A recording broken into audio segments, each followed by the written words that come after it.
To celebrate the withdrawal of U.S. troops, we're going to look at Tryingtolearn's games. Talk about withdrawing. Man, god damn. If you thought the U.S. got beat for 20 years, wait till you see Tryingtolearn play chess. Let me text him and tell him I'm starting his stream. I'm starting the stream. Just don't cross the streams. So, Tryingtolearn played in a tournament in Virginia this past weekend, a couple days ago, and he won his first game and he lost his next three. Then he withdrew. It's a 5-round tournament. And he played up 2 sections. He played in the under 1700 section. So he actually gained rating points, getting 1 out of 4 because he was paired up 300 to 500 rating points every round.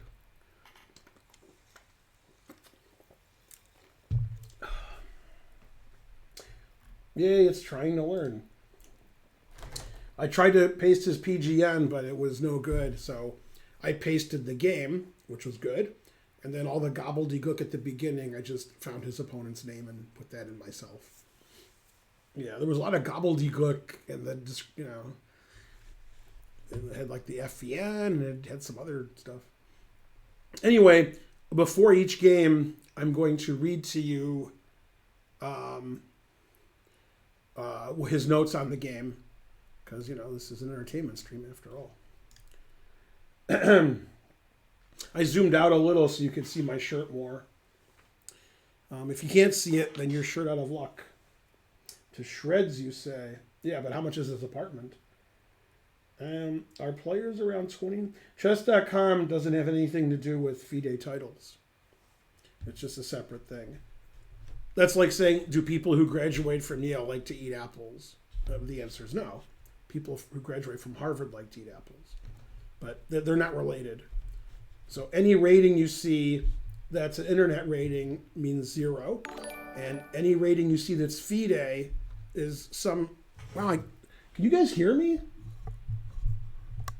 I didn't move my mic over. The cleaning woman moved it really far away.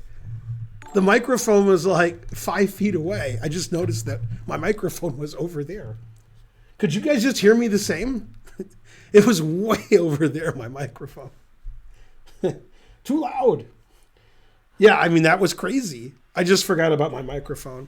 Usually my microphone's just sitting here, but when the person who cleans our chess center comes, everything's moved a little bit. I had to move the monitor back because it looked weird, the monitor on my right, but I didn't even think about my mouse, whatever it's called, not my mouse, my microphone. It's weird because I sold my Cadillac for the microphone, so you would think I would think of it. Let's see. Okay, I'm using the right microphone. It's the right, yeah. Yeah, I should be loud. Yeah, too loud. Better now.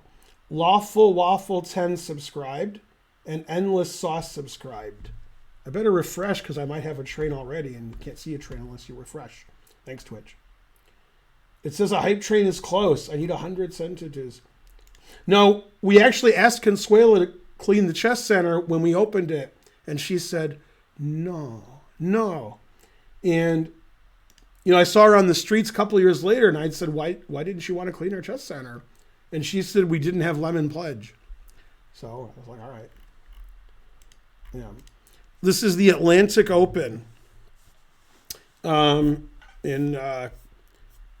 Actually, it's funny. It was in Chantilly, Virginia. And if I'm not mistaken, and I am, that's where the 13 soldiers who were killed in Afghanistan, that's where they got to, Chantilly, Virginia. They landed there. I could be wrong about that, but I don't think I am. So, yeah, 100 sentences. Yeah, what happened was Biden and all the top brass were there because they were paying homage to Tryingtolearn's, terrible losses. And then they just brought the soldiers there and like, oh, okay, then we'll go over there. It was a twofer. We landed at Andrews Air Force Base. Well, I heard the city they said the city where they were, where they landed. There's something to do with it. Right. They did land at Dulles. That's right. Yeah. Yeah. Yay, more stuff is happening. Yeah. Good. Good. Lawful Waffle gifted a sub. Hello. Hey, Sven. Sven lost to Kasparov today, and I'm not kidding. Normally, that would just be some joke set up, but I saw it. You were doing well until he took all your pieces and mated you. But before that, like before move one, since you had white, it was okay. Yeah.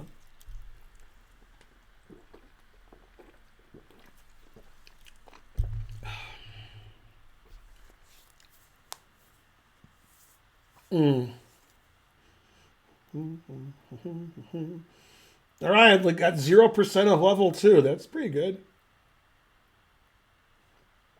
Yeah. Sorry I didn't stream very long last night, but I'll make up for it today. And so forth. Come on, where is everybody? If you're not here, raise your hand. Yay, 400 cented who's from Xenoid. Yeah, Chantilly, Virginia. That's where the tournament was. Yeah. Yeah, but to be fair, my hotel in India that I've complained about for 10 years was also better than the World Open Hotel. Man, it was close. Yeah. I mean, Danya did the best of the gawking rabble. I mean, Hansen and A Wonder were the gawking rabble.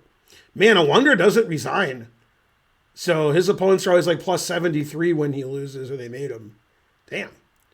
Yeah, Wonder just gets completely outplayed the whole game. In a couple of games he drew because he defended well. But yeah, he's usually lost on move 14 and then he has no hope. Yeah. And he really doesn't belong in that tournament. There's a lot of players who are more deserved, of course. But yeah, he's American. So. But there's a lot of Americans who are more deserved.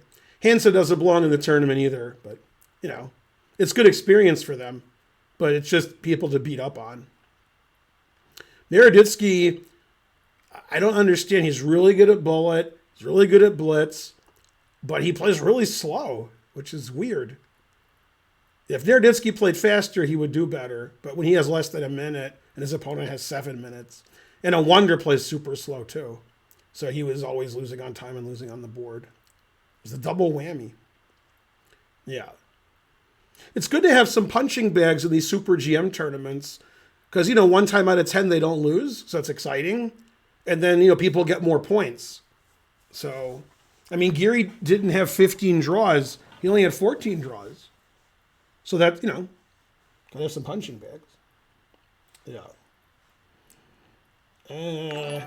Hooray. Keith Mad subscribed. He's furious. Yeah. No, inviting a couple of schmucks is actually good. That's good for the tournament.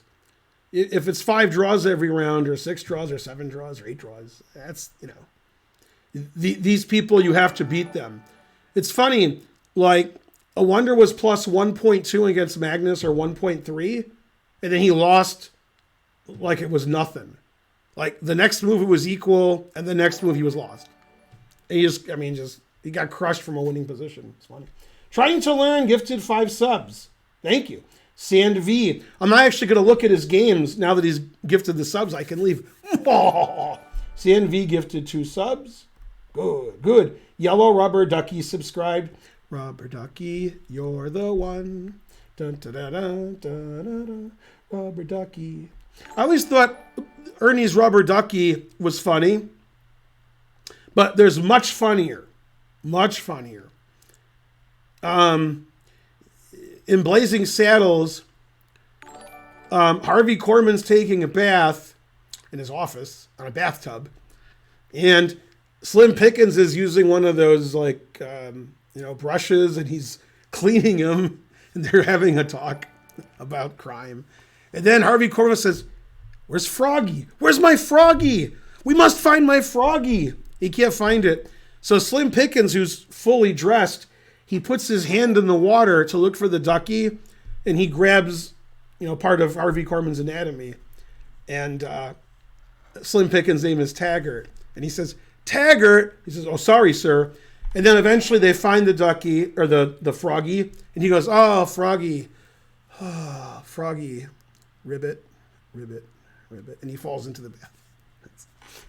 Much better than rubber ducky. But you subscribed more than Harvey Korman did, R.I.P.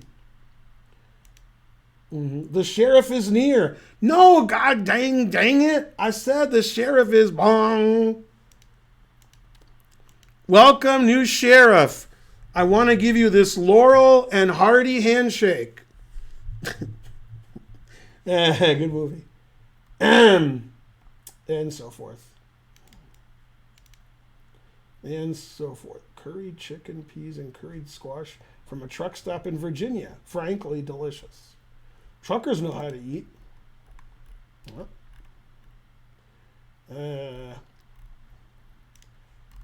That's right. Look, I logged onto my internet. Come on, hype train, let's go. I saw all games.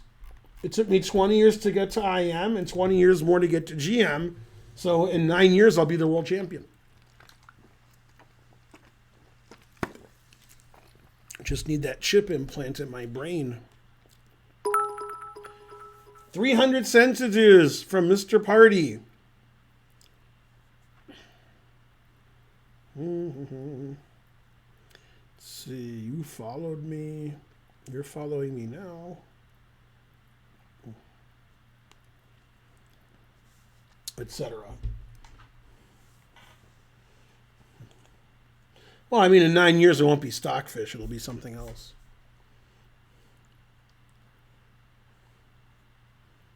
Mm-hmm. It's a regional dialect. Steam hams. I mean, it's in your kitchen at this time of day? Yes. Can I see it? No. 200 centidues from P. Buena01. That donation was bueno. That's like 9,000, let's see, what's the currency I'm trying to make fun of? Pesos, that's right. Pesos still exist. Yeah. Yay, that Tim guy subscribed. He's #1. It says so in his name. Yeah. Kasparov's stream was good except for one thing. I watched it like the last 2 minutes. Etc.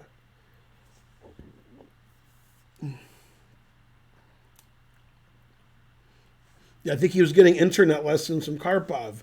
But I'll be here all night.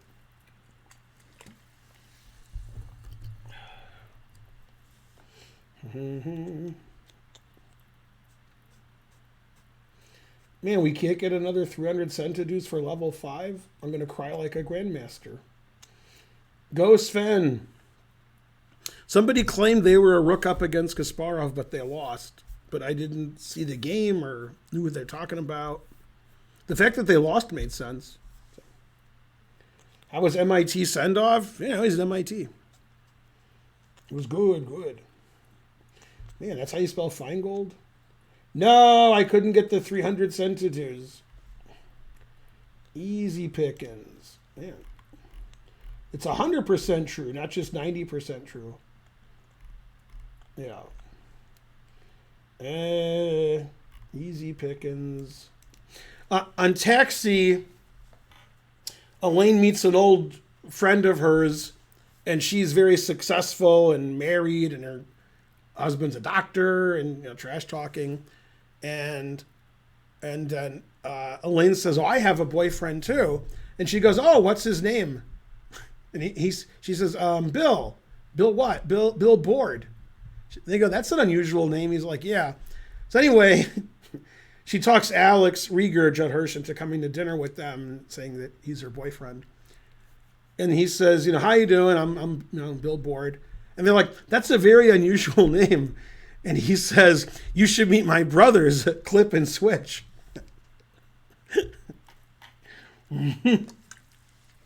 The truth hurts. And so on. This quarter has a weird thing on the back. It's a tree. It's not a 1 or a 2. It's a tree. fact, I'm not even sure it's a tree. It looks like a monster. Ooh, what is that? I'm scared of what's on that quarter. Now it's moving. Right, well, it's not Magnum P.I., it's Tom Selleck. Right. At the end of that episode, the Tim Mellis, he gives her $100 tip after he asked her to spend the night, and she says she can't. And then she says, what would you have given me if I had stayed the night? And he says, a very sweet memory. Then Louis comes on over the CV and says, you're better off taking the 100. Oh, man. Yeah, that's the episode where he has to go far away, and she drives him like 50, 100 miles. And then in the middle, they're talking the whole time. Then they cut away and come back, and then Tom Selleck is driving. He's driving the cab. Yeah, I'd never seen that episode. I was just guessing all of that. Except for one thing. You're better off taking the 100. Let's see. I love Taxi, especially the tall, clueless one who later plays Doc. All right, come on, Christopher Lloyd. Jesus Christ, he's not clueless. He's drugged out. Come on. Yeah, Christopher Lloyd's a genius of the highest caliber. So I saw this movie. Man, did Karen hate it, I think. I mean, she must have hated it. She must have. Anyway, Christopher Lloyd was in it, and he's like 90. And he was shooting a lot of people. Yeah. Thanks. Oh, yay, it's Trey. Is it Trey? Is it Trey? That's what they say every single motherfucking day. Oh, wait, I can't say that. Motherfucker. Let's see. No one. What does a yellow light mean? Slow down. What does a yellow light mean? Slow down. What does a yellow light mean? Slow down. What does a yellow light mean? What's funny is when I took the driving test in Michigan before you guys were born, they referred to that as an amber light. And I wasn't alerted to that, so I had to kidnap somebody, and then I got an A on it. Yeah. And so forth. Yeah. He ad-libbed the last 2 or 3 slow downs. He was only supposed to say it twice. But he just kept going, and the audience kept laughing. So, yeah. I shouldn't drop something in the Louis coffee. No.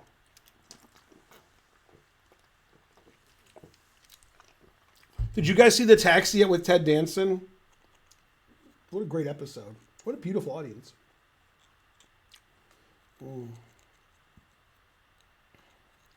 No, Elaine, don't do it. You're better than him. She says, that's right. I am better than you. And she walks out. Then Danny DeVito takes this, hair coloring, disgusting, and pours it all over Ted Danson. And he says, she's better than you, but I'm not.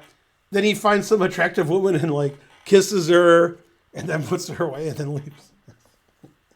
And so forth. Have a good bishop. That's right. They're all just taking the driving test. Yeah. Frosty Balrog subscribed. Good, good. Hooray. Yeah, Elaine was having a bad hair day. All right, let's have a look at Tryingtolearn's chess games. All right, as I said yesterday, when he called me after the games, they weren't really related to what happened in the game. So, all right, this is after he analyzed him. My only win, I had no business winning this game, but my opponent got in massive time trouble and lost when they hung a rook. I didn't understand the position, but my opponent didn't either. That's every position of all 4 games you played. That last sentence applies to all of those. Okay. So, Trying to Learn was white against Anantha Kumar, and it's a slow time control.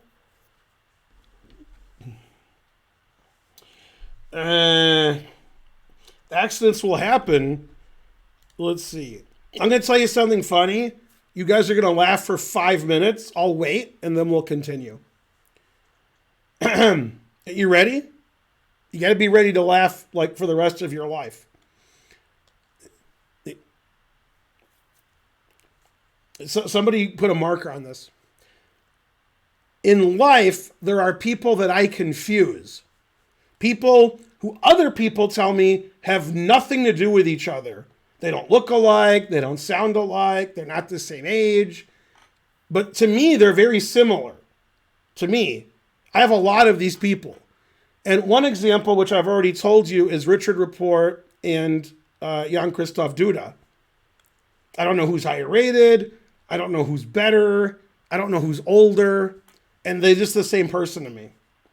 And then Spencer's like ridiculous. Like, you know, their styles couldn't be more opposite and so forth. What's funny is after Duda won the World Cup and his rating went up 1,000 points, Rapport was still higher rated than Duda. And I was like, what? I thought that would just settle it.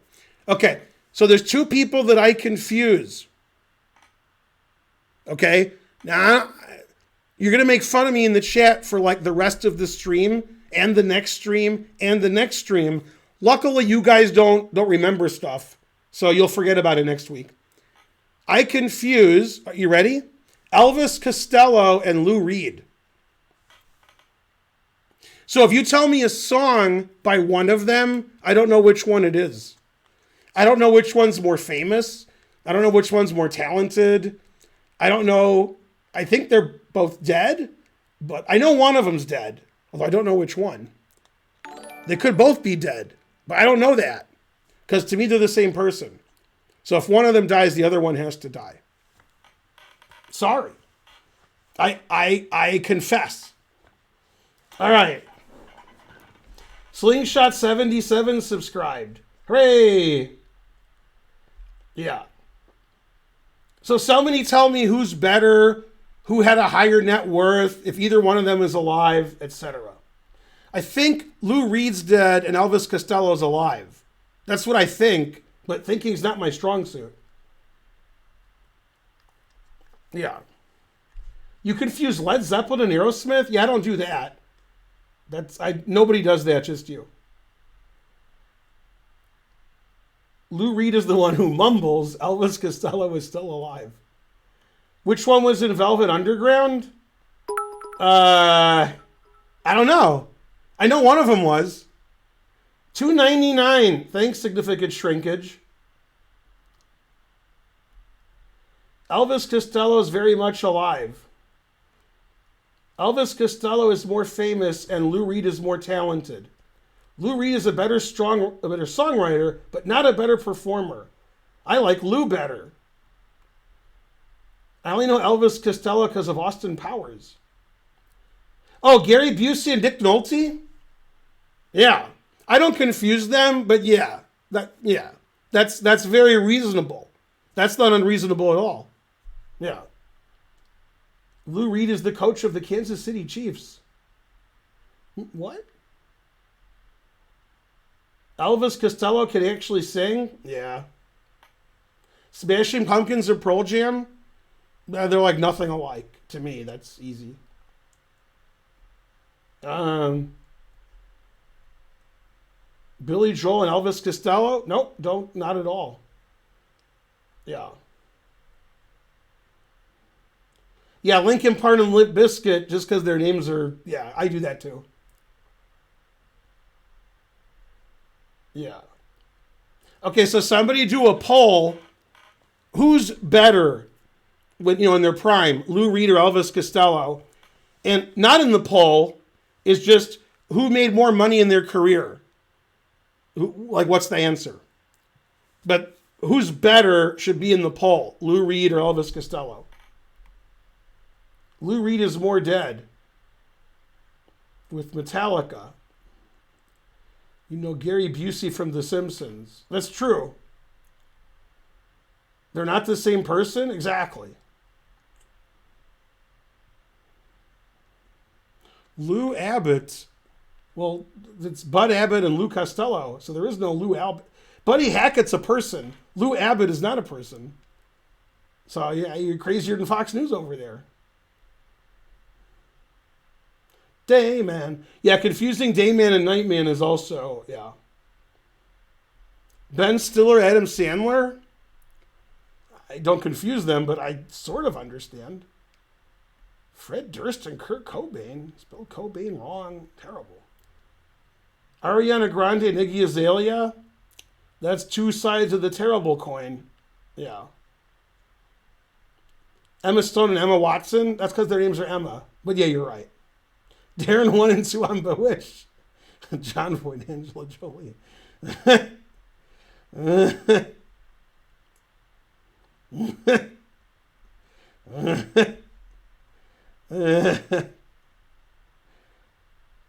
Elton John and Ben Elton. Blink-182 married Avril Lavigne. I forgot what cartoon that is. I assume it's Family Guy. Yeah. No, I know you meant Bud Abbott.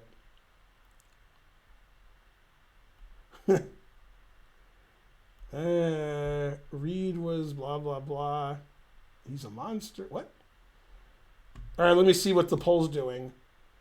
Man, like in my head, Elvis Costello's better than Lou Reed, but you know, I'm not like a huge fan of either one, so I shouldn't, you know. It's a pretty close poll. One thing we didn't answer is which one made more money in their career and who was more famous, like around the world.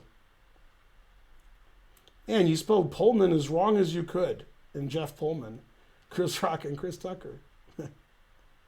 Kobe. Man, you spelled Kobe wrong twice. God damn. Cat Stevens, you spelled wrong. Yeah. Yeah, Cat Williams and Cat Stevens are incredibly dissimilar. That's the two most dissimilar people who ever lived.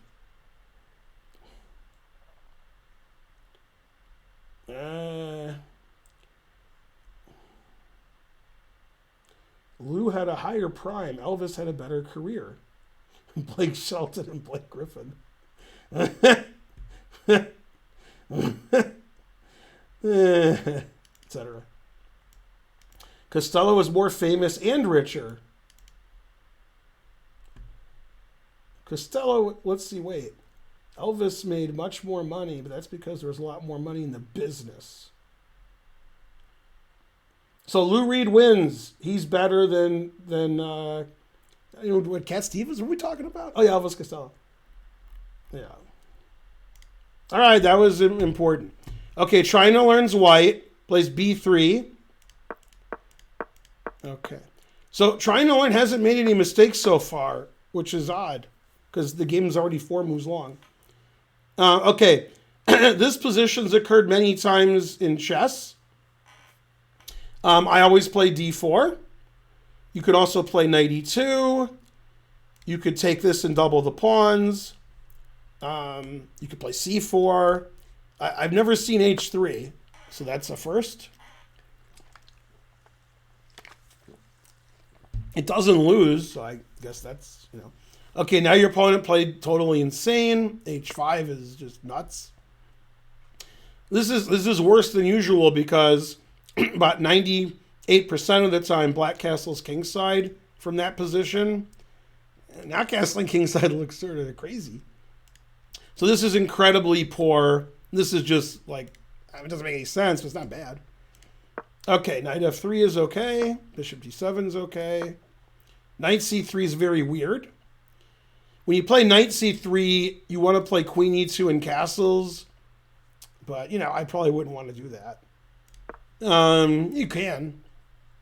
Yeah, just castling's good. D4 is good. Okay. G6 is okay. Bishop C4 doesn't make any sense. Already played here. So that's not a move. You already developed your bishop. Play D4, play D3, you can castle. You could take that, which I wouldn't do. But okay, bishop H6 is nonsensical. Bishop should go to G7. Queen e2's barely legal. You try to get your bishop trapped, but it's not getting trapped. Yeah. Man, I want to make that joke, but I can't make it.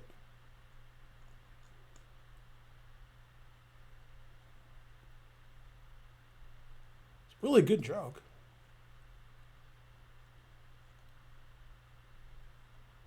Yeah, I can't make that joke. Okay.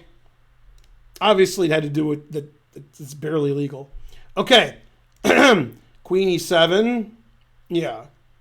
So this game is what we describe as people who are wood pushers. They just make moves and then they're legal. So that's what's happening so far. Castles is good. Knight a5 is, legal, I guess.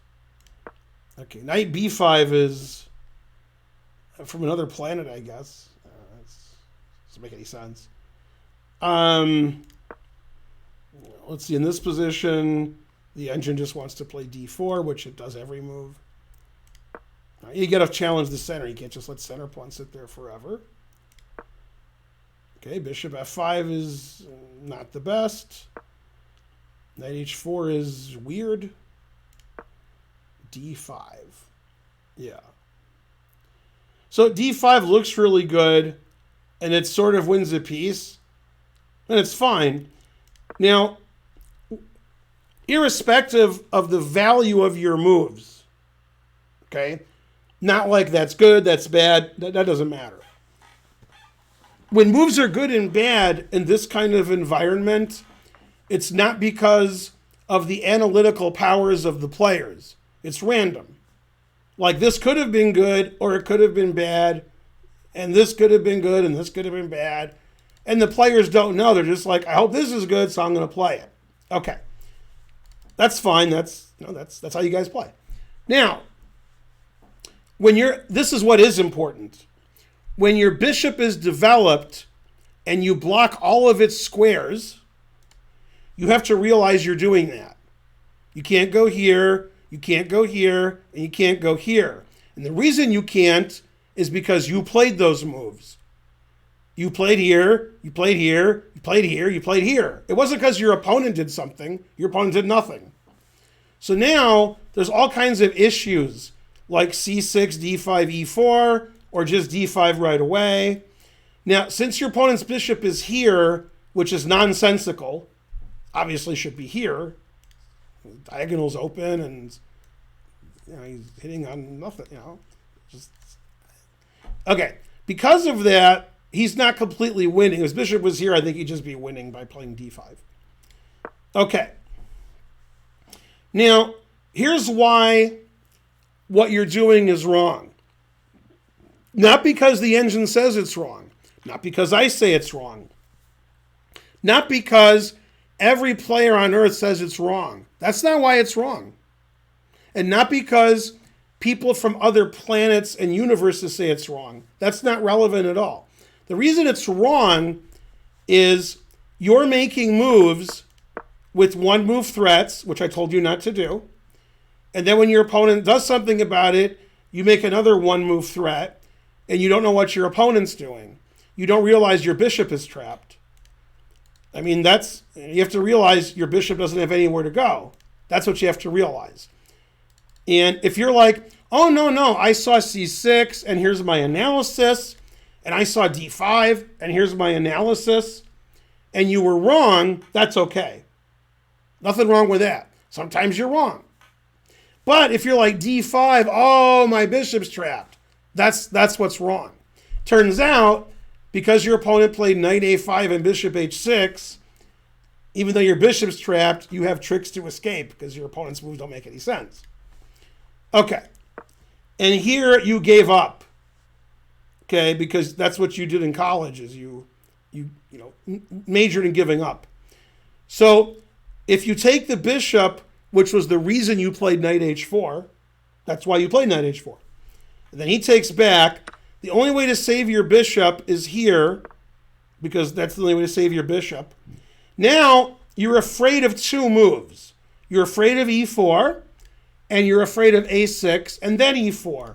Turns out Neither one of those is good. It turns out you're fine here. So what he should do, according to the engine, and we'll explain why in a second, is he should go here and then here. Because he has a nice center and the position's about equal. Now let's look at the moves you were afraid of. Now you intentionally gave your bishop away instead of going here. That's also very bad. It's not very bad because the engine says it's bad. That's not why it's bad. It's bad because you knew this lost a piece, and you knew this lost a piece, which it doesn't. But if this did lose a piece, if it did, which is what you thought, this is a much better way to lose a piece. Much better. If you go here, you've done nothing to ruin black's position. Nothing. But if you go here, black ruins his position by playing e4 and taking your bishop. Okay? Because this bishop is the best bishop ever. Then he has doubled, isolated pawns, and your knight's coming to f5. And white's actually better here, even though you're losing a piece, because this is dumb, and this is dumb, and this is dumb, and this is dumb. Black's position, and I showed this to Kurt Cobain. I'm a grandmaster, so I can still talk to Kurt Cobain. And he said he thinks you're dumb. And that wasn't nice of him, I thought. But, he's dead, so I gave him some dispensation. Yeah. Now, first of all, other than sacking a piece with winning compensation, you could also just take this. Check, and then take this. This is also good for you.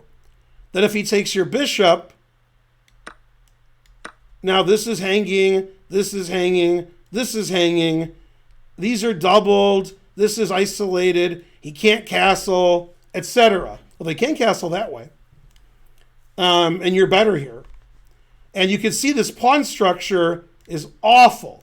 If you didn't see knight takes c7, which you didn't, that's fine. Knight d4, which is one of the reasons you want him to go here, threatening knife f5. If he takes your bishop, which he shouldn't do, now knife f5 is impossible to stop. And then you release the latent potential of the bishop, and the knight and the bishop are all over him like Oprah on self-promotion. Now, I was watching YouTube today on my phone. I was looking at my videos, then it recommended videos. Blah. And one of them was a Family Feud clip that was like 4 minutes long. And it said, which one of these women has, it wasn't the best, but, has great booty instead of beauty. Okay, because they're being cute. Who has great booty, but not beauty. And so the woman rang in and said Marilyn Monroe. Nobody's heard of Marilyn Monroe, so that got an X. The next guy rang in and named a woman from like Game of Thrones. I don't mean the actress's name, the character. I didn't know who he was talking about. I've never seen that show. That also got buzzed. Okay. Now the point of this story is the answers that were correct were all normal. The normal answers. J-Lo and, Nicki Minaj. And number one was Kim Kardashian. Okay. So they got everything. The board was filled up except number 4. And nobody got number 4, the fourth most common answer. There were 6 answers. The fourth most common answer, confusing the audience, I hope you're sitting down, was Oprah Winfrey. Terrible.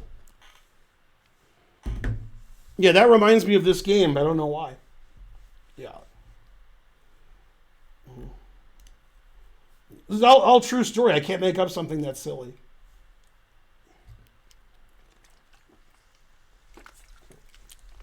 Now, it doesn't matter if white's losing, winning, or equal here. That doesn't matter. What matters is that you all realize and you all agree, if you're scared of e4 winning a piece, which it does, you know to capture your piece, your opponent has to take, and you take, and this is the worst pawn structure ever, right? So I'll play a non-move, so my bishop can go to e2. Okay? My bishop, and then takes. Now black may be winning here, maybe, Maybe he's losing. Maybe it's equal. It literally doesn't matter. Dar's call subscribed. What matters is if you compare this position to what you did, which was here. I mean, that's fine pawn structure. Knight's great, pawns are together, etc. You're still not losing because queen d3 is a fork. And a sample variation, which is funny to me, is if he defends his knight and his pawn, then he will know your name is the Lord when you go here. And if he lives in Kansas City, he'll know your name is Lord.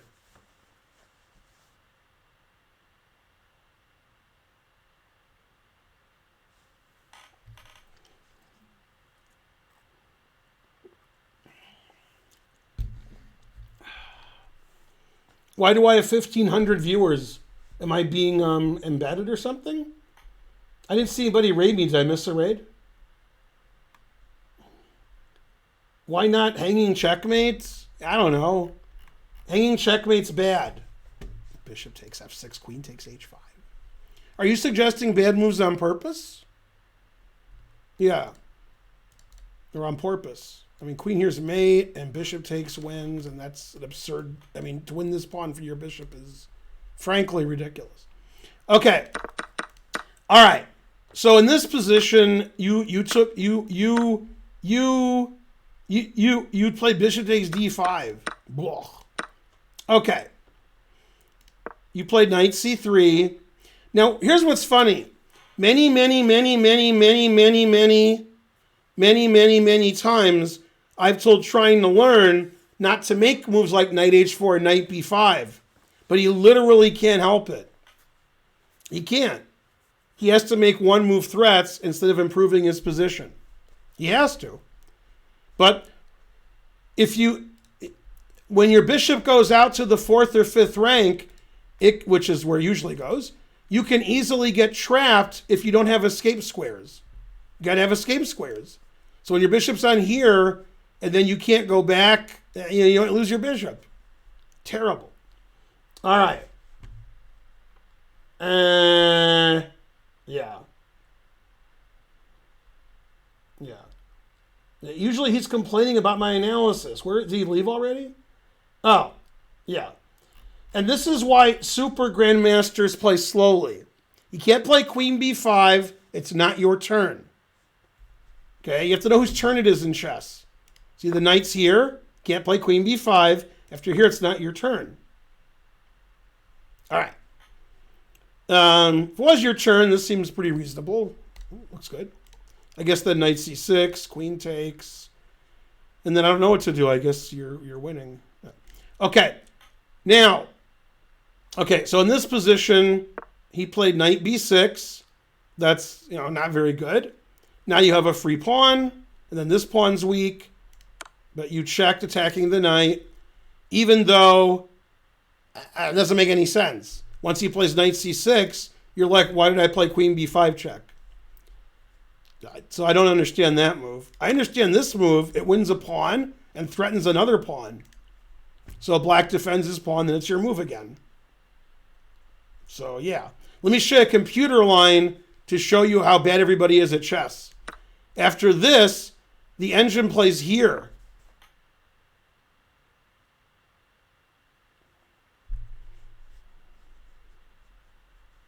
If you take, which is the best move, I take, and it's a skewer. It's a trap.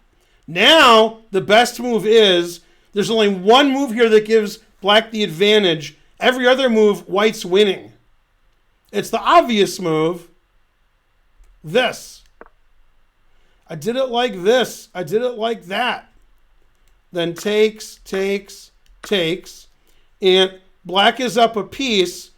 And white has 3 pawns for the piece and 1 passed pawn. So black's, much better here because white's pawns are ridiculous. All right. So you checked and he went here. So if I was your chess coach, I would say, did you see that move? Or did you hope he didn't play it? Either answer's bad. Now, if you said, I didn't see knight c6, I thought I was winning a piece, that's reasonable. That's a reasonable answer. You saw it, then you shouldn't play queen b5 check. His knight's terrible on a5. And then c6, it's great. Okay. Back to whatever it is I was doing. I'm worried somebody raided me and I didn't see it. But I don't see anybody raiding me. So I guess I'm being embedded or something. Okay. Yeah, one time you said I'm so wise. I actually almost got in trouble once. I was in my hotel room and I was playing Carly Simon. You know, it was just like playing random songs on my phone. Carly Simon came on. And a bat flew into my hotel room. And then all of a sudden Dracula appeared. I'm like, what are you doing here? And he said, oh, I thought that was you. I heard You're So Vain. And I was like, you know, and the Dracula was like this. And I said, no, that's a song. He said, oh, okay, sorry. And then he left. You're so vain. All right. Then you played F4.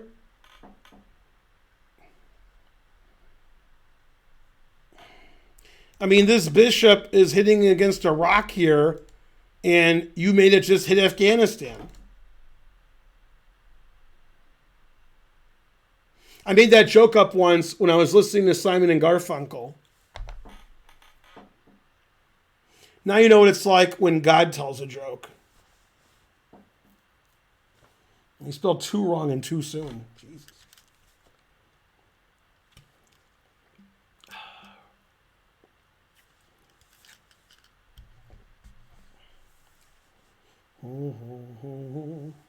That's the correct too soon. I wonder if anybody got the Simon and Garfunkel joke.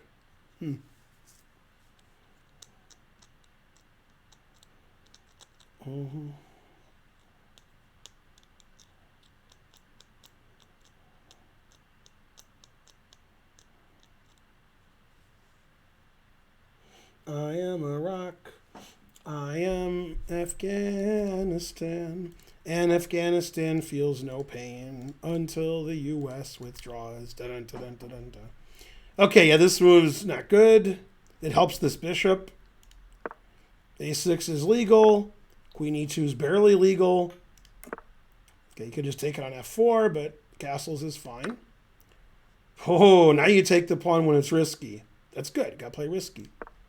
Okay, that's good. Queen F3 is legal. E4 is legal. And you're down a piece. H4 is what we call anti-positional. You give up the G4 square and your pawns are, you know, in accordion style. That move's barely legal. Always play King B1. That's the engine move. These moves are legal.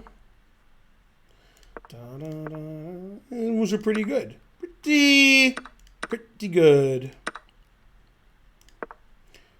And this is the game he won. Yeah, so the engine wants to play knight f6, knight g4, and then the king side just totally dominated my black, and then black can go to work on this d pawn on the queen side. Also, rook here is good, trying to do stuff here. And it doesn't matter, black's up a piece. But he's very he has one idea.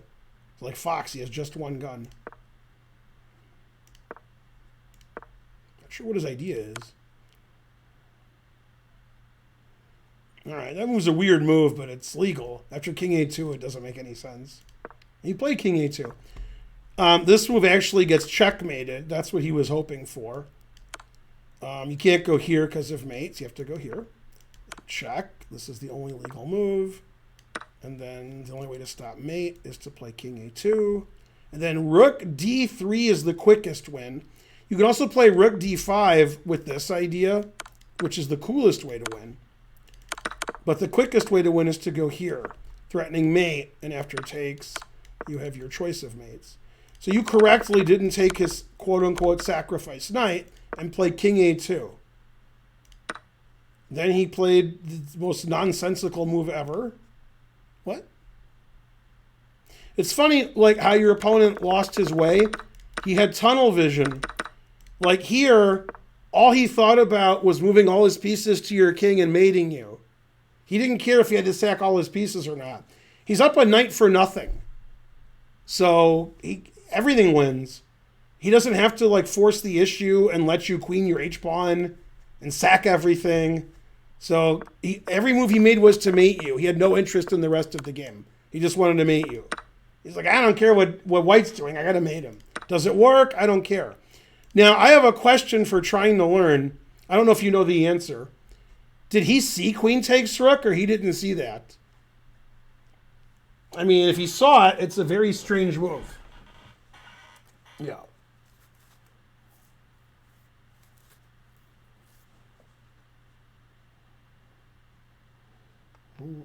Oh, he didn't see queen takes rook. Well, truth hurts. If only he knew the opening better, then he wouldn't play rook takes d2. A throwback to yesterday.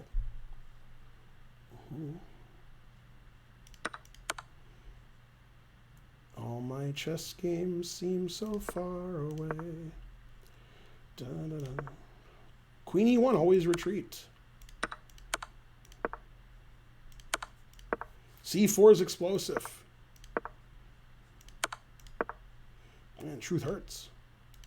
And he lost on time. I guess he resigns to move 41. Because now you're going to be up a lot of material. Yeah, it says you're plus 23. So that game, you know, if hamana. Yeah. Yeah, one time, Jackie Gleason gave his political opinion, and a guy who didn't agree with him said, yeah, but you're fat. And Jackie Gleason responded, ad hominem. All right, analysis. There's no numbers. It just says you guys play bad. Man, that's harsh.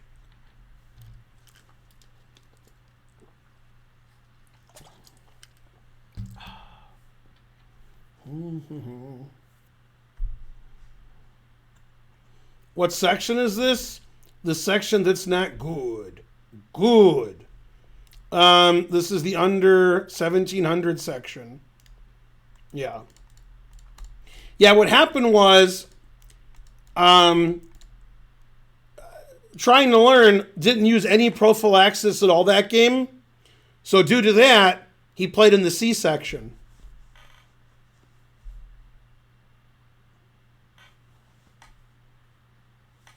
I'll be here all night. Heyo! Man, I'm funny. W.C. Phileds? W.C. Phileds is the best. Nobody's better than him.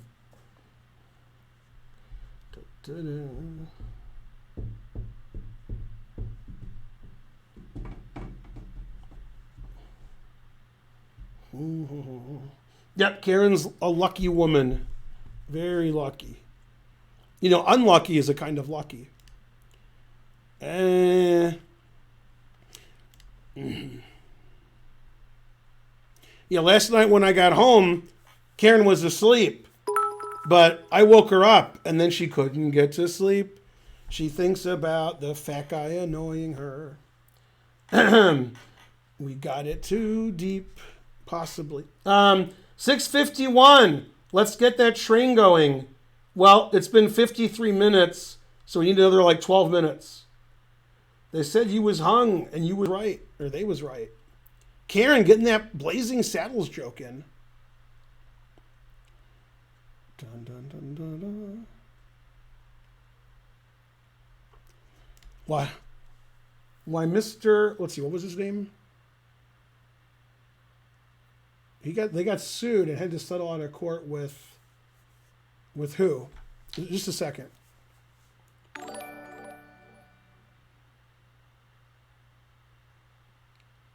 Oh yeah, Hedy Lamarr sued them and they gave her money. Yeah, so Taggart says, Mr. Lamarr, your mouth is purtier than a $20 whore. All right. 67 for white, 75 for black. Pretty mediocre. All right. I never play mediocre but I do play vegan ochre. And if I'm really on fire, then I play vegan okra. Yeah. And if my ass is looking exceptional during the game, then I play vegan Oprah. Terrible. I don't know if Karen was here earlier for the long story I told that went nowhere. That was a true story, though. Number 4 was Oprah. Like, number 6 was Nicki Minaj. No. Number 5 was Nicki Minaj, and number 6 was Rihanna. Rihanna? What? Are you kidding me? Number 4, Oprah? God damn. I like the guy who gave a fictional character. That was his best answer. Yeah, that woman who's on Game of Thrones, he gave the character's name. What? That's a good answer. Oh, you missed it? Karen, on YouTube, I saw a video today where they said, which woman has great booty instead of beauty? And one of the answers the guy gave was a fictional character from Game of Thrones. That wasn't up there. The first woman said Marilyn Monroe, but since nobody's heard of her now, that didn't get. But the funniest thing was number 4 was Oprah Winfrey, which nobody guessed. And what's funny was they asked all 7 billion people on the earth, and nobody said Oprah Winfrey. And still it was number 4. That's hard to understand. I'm not sure how Rihanna got on there. I don't think Rihanna has a booty. I think she just, the rest of it. So it didn't make any sense. Yeah. Also, I don't like that Kim Kardashian was ahead of J-Lo, but I'm going to allow it. But I don't like it. Because the Kim Kardashian photo is obviously fake. So come on.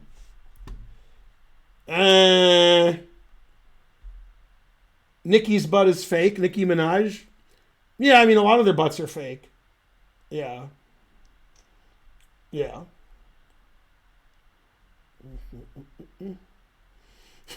I Googled Oprah butt. It's pretty large. I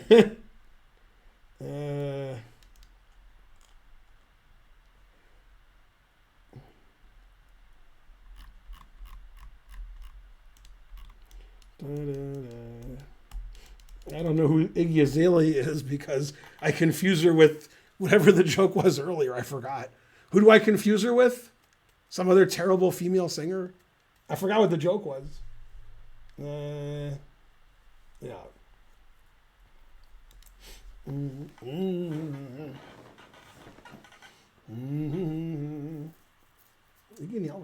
Yeah, Karen, before you were here, we actually had a poll. So I'll just see what your opinion is. Who's better? Who made more money? And who's more famous? You can answer those questions differently. Elvis Costello or Lou Reed? Who's better? Who made more money in their career? And who was more famous? These questions were all answered like 25 minutes ago in the stream. But I don't think you were here.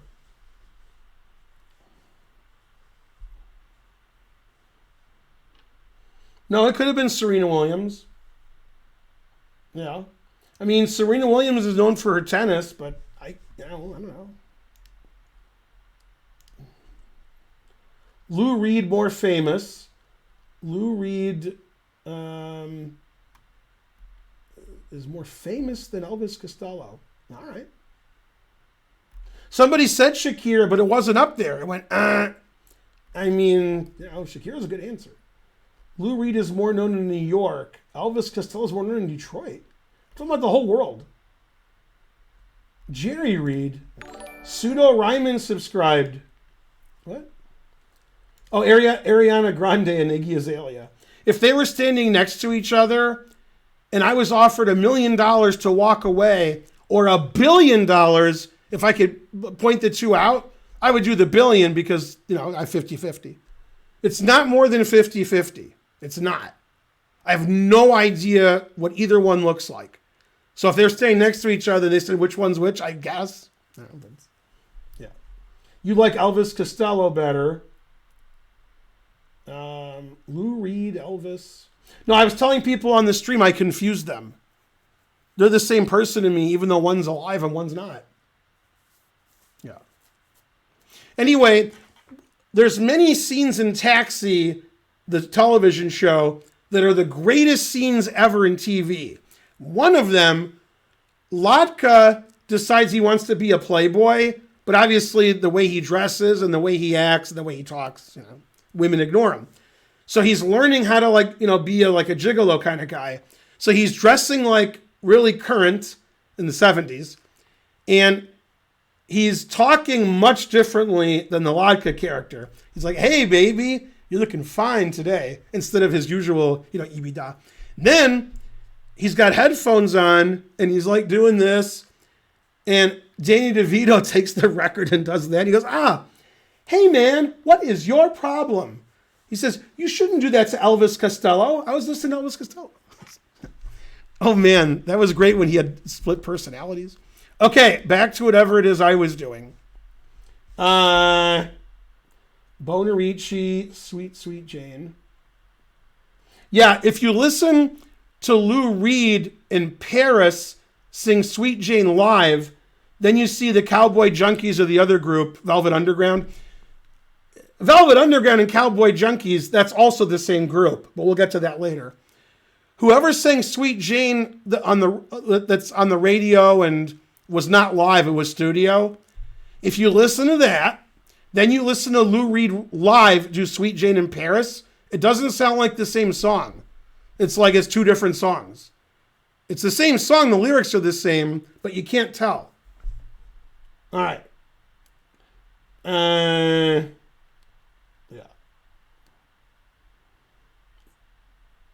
Mm-hmm. They aren't alike at all? What? They're the same person.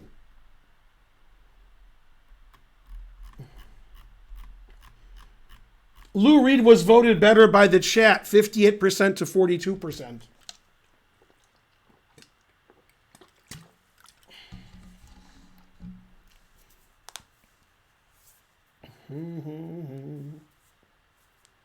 Okay, let me read what Trying to Learn wrote about this game. He put the guy's name was Beaver, then he wrote Black versus Beavers. Were you playing backgammon? Went back to Boring Petrov, which you misspelled, after my round one success. You spelled success correctly. Playing something new. Was worse the whole game until I was lost. Chess.com says 96.5 for Way, 89.8 for me. All right.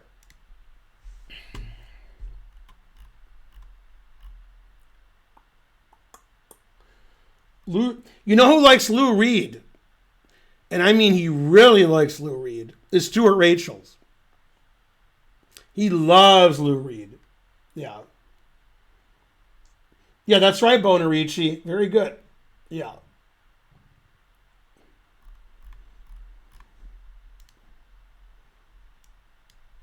Da, da, da, da, da, da. Elvis Costello is famous for something I didn't know until last week. He was on SNL because the Sex Pistols could not get visas to go to the U.S. They were supposed to be on SNL, and they weren't allowed to go. I don't know why. So then they asked somebody else, the Ramones, I think. I think it was the Ramones. The Ramones are like, we don't replace people. So then they asked Elvis Costello, and he said, good, good. And Elvis Costello wanted to sing 2 songs. Like they told him to sing twice. Then the record company, which was run by Consuela, said, no, you will sing this song. And he's like, I don't want to sing that song. They said, no, you have to sing it. He's like, all right.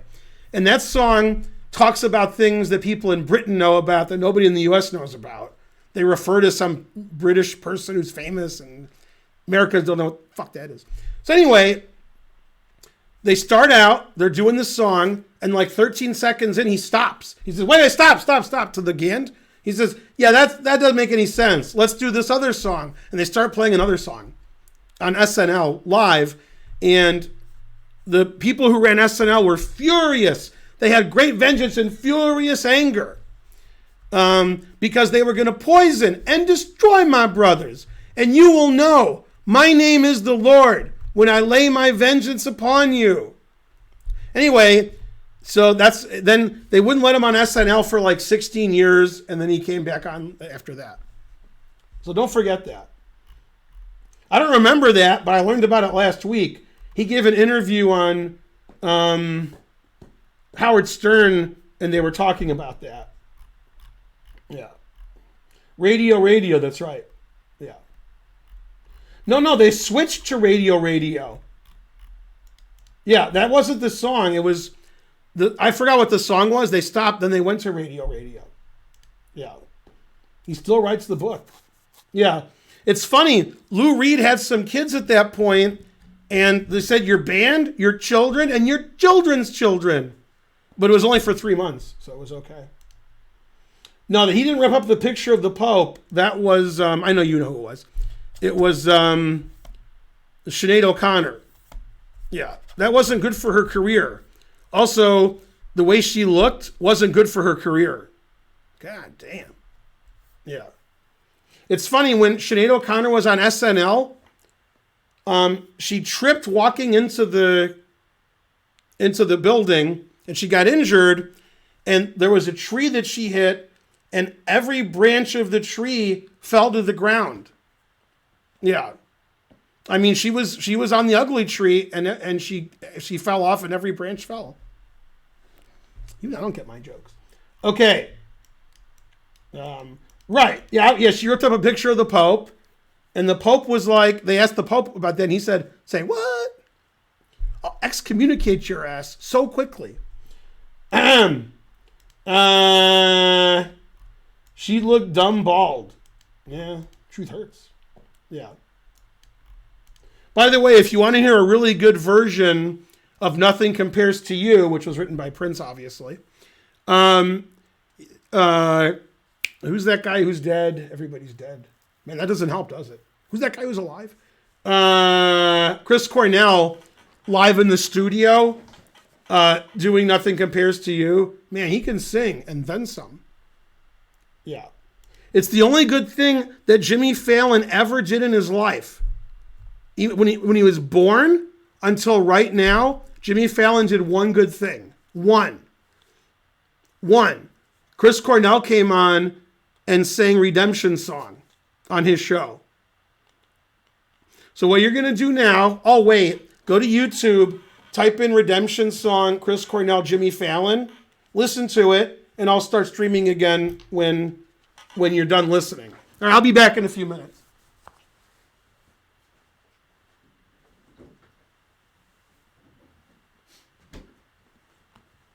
I just wanted to get a Perrier, obviously, frankly.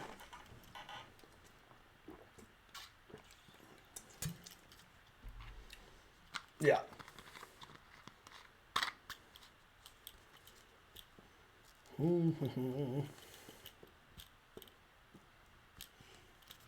Did you guys do it yet? Chris Cornell on Jimmy Fallon doing Redemption Song. Now it's time for the greatest few minutes of your life. And then if you want to laugh, until you cry, then you can listen to Klaus Nomi do anything. Doing it now? Okay, I'll wait. Yeah. How many Perrier do I drink a month? How many do you got?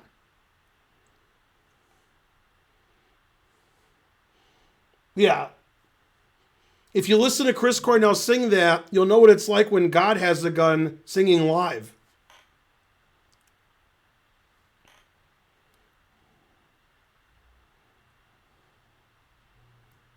Yeah, Chris Cornell died in Detroit when I was in Detroit. And the other time I was in Detroit visiting my family, Aretha Franklin died in Detroit. I was afraid to go back to Detroit. Man.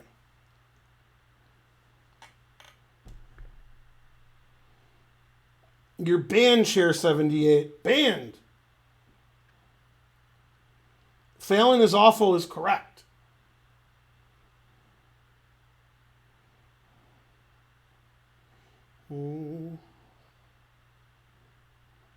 He does have a lot of hair. That's true. I used to. Here yesterday, gone today.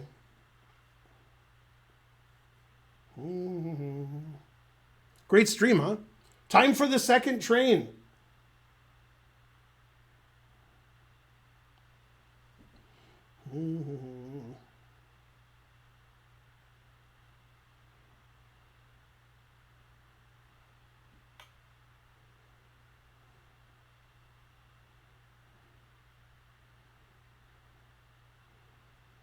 Yeah, James Corden is pretty good, actually.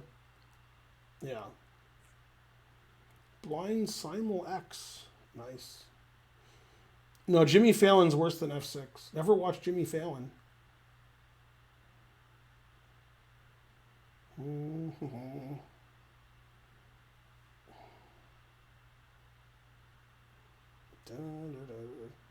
That was a good thing for Jimmy Fallon to do. All right. Now, I make fun of Jimmy Fallon more than anybody. That nobody, I'm like, if there was like a Jimmy Fallon hate club, I'm the president and the vice president. But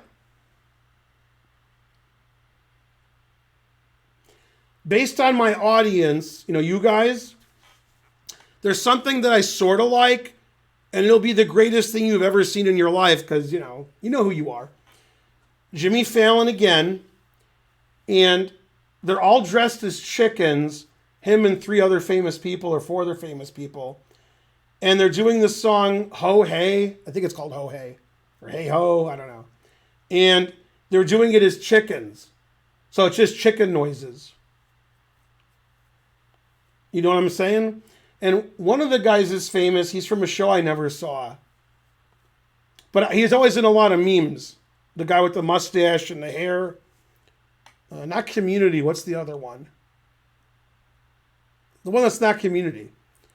Anyway, you guys will like that more because that's, it's very lowbrow. So that's your kind of humor. Parks and Rec, yeah. Yeah. He is good at doing Neil Young. Yeah. Ron Swanson, yeah. Yeah. Anyway, go watch that. When they're doing the song, I think it's Hey Ho or Ho Hey, and they're doing it as chickens. They're all dressed as chickens, and they only sing as chickens. So it's like, and that's it. They all just do that. And they do it differently based on the lyrics. The intonation. Yeah. Have the Rolling Stones killed, but sir. Anyway, I'm glad you. And then when you're done with that, go to YouTube and type in Big Ad Beer. 3 separate words. You're welcome. That's the best commercial of all time. I'm old, so I know everything. I'm like Bill Murray and, Groundhog Day. Big Ad Beer. The Carlton commercial, very good. Yeah. Well, you have to watch them. I'm not kidding. I would never joke around. Also, why are we having a train? Okay, so Tryingtolearn's playing Beaver, so we'll just call him Wally for this part. Okay. Now, in this Petrov, you played Knight F6. That's not really a move, although Magnus played it once, but it's not a good move. In this variation of the Petrov, D5 is every game ever played. I mean, the way you played Knight here, then here, you're just a tempo down. Yeah, so D5 is normal. This is just very passive. H3 is nonsensical. All right. Okay. So you're a tempo down, but this is the tempo. So, all right. Yeah. Yeah, Knight BD7 is very passive. Jesus Christ. Yeah, C5 it's good to play actively. You want your knight on C6 here. That way your bishop's not blocked and you're attacking the center. So if you were going to play C5, you should have played it before Knight D7. All right, C4 is just a bad move. Then your D pawn's very weak, and you don't have really any defense to his kingside play because you don't have any pressure in the center. You'd have pressure in the center if you played Knight C6, Queen B6, then you're making all kinds of threats. C4 is okay if you can really quickly get queenside play, but you can't, so you should play Queen B6 here and you're just slightly worse. Yeah. Or you can play rook e8 and try to get your knight to e6 or g6. But yeah, this is just helping white. Okay. b3 is okay. b5 is legal. a4 is legal. a4 is actually a very bad move, but the reasoning is very complicated. Significant shrinkage gave 200 centidues, like a frightened turtle. Yeah, I told you not to go in the water, but you know. That was a big ad, that's right. Yeah. I like the end of the ad because it says, Carlton Draught, made from beer. I'm like, wait, what? Etc. The hero is at the bottom, and the hero is at the bottom. All right. Now here, since this pawn's not defended, b4 is the best move, threatening to take here. And if he takes, you can sneak in c3. If you play c3 and he didn't see it coming, then he'll be PO'd. And because your pawn's on c3, he can never play r2 to d2. He can't. Yeah. And then, if his rook was here, which it's not, but if it was, the forks would be with you.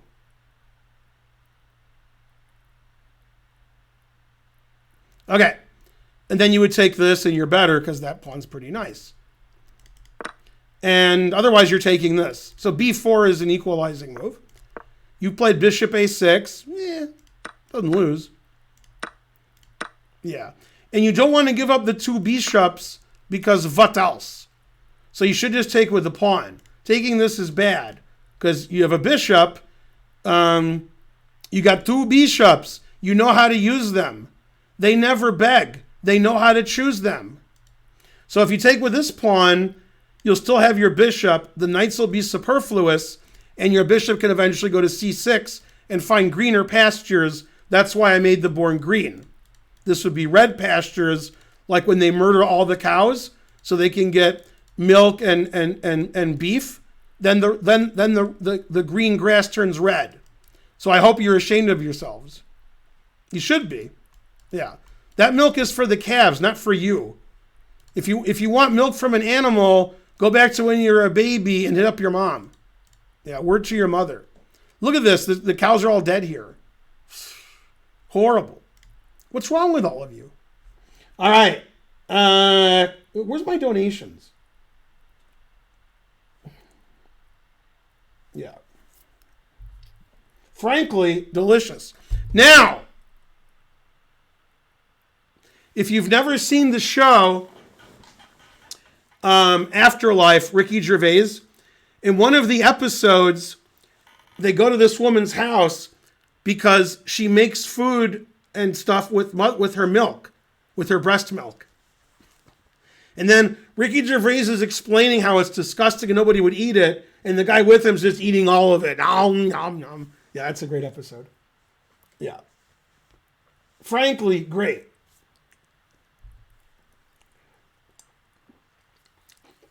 What a great episode. All right. That's right. He only drinks milk. I don't know why my bones are so brittle. I've been drinking plenty of milk. 100 centidues, blind Simul X. Now you have to be careful because if a cow got you in a corner, he would kill you and everyone you know. So, you know. I never saw Derek. I've seen extras and Afterlife. Ricky Gervais on Louis, he was the greatest doctor ever. Are you sure you're a doctor? Nurse, come in here. Now, isn't that the worst penis you've ever seen? Yes, doctor, it's terrible. Okay, thank you. You see? And she's a nurse. And so forth. You can't expect us to swallow that tripe. And now, here's tripe. Good Simpsons. All right. No, that's the walls are red because we painted it with the blood of my enemies. That's ordinary cows. Okay. Bishop. By the way, the most popular television show in India for the last 25 years is The Simpsons. And I was like, why is The Simpsons the most popular? And the guy said, don't have a cow. So, okay, so that's not good. You give up your two bishops. Okay, so now your guy has a passed pawn. You have 2 isolated pawns. He has the 2 bishops. So you're much, much, much worse.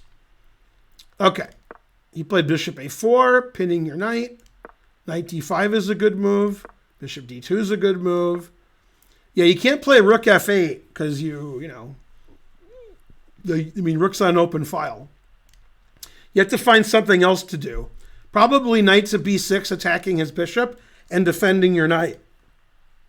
That way you can move your bishop later and your rook is good. This is too passive and shallow and pedantic. Now, not only is this move passive, you're walking into a fork. Okay? And if you had played c3 and he was PO'd, then you could use the forks. But now he's using the forks. So, trying to learn. Your opponent has a white squared bishop and you don't. And you have these pieces on white squares. So you were worried about that, but you weren't worried about that. So you have to see bishop c6 because your knight's not protected and it's on the 4th rank. That's how you have to think. You have to think about what your opponent's doing. Now I'm going to tell you an analogous situation that I heard today on a sports show. They were talking about the guy who's better than the New England guy who's good, the new quarterback, the freshman. I forgot what his name was. Anyway, one of the guys was waxing idiotic, one of the sports guys. He was like a defensive, he was the back or something. And I think it was preseason. The guy threw the ball, I think it was, who's the Dallas quarterback who's now an announcer? I can't remember names. I know his name. Tony Romo, thanks. Tony Romo, he knew where Romo was going to throw the ball, and he ran over there, and Romo threw the ball there. And then he couldn't intercept it, and the other guy caught it, and he went up to Romo and said, "How come I didn't intercept that?"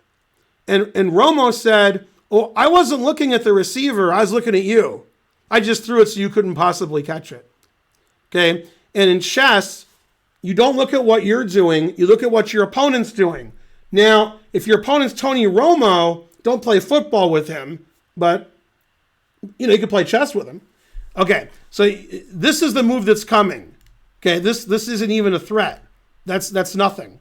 So you have to see this move because he has a white square bishop and you don't. That's the bishop you're worried about.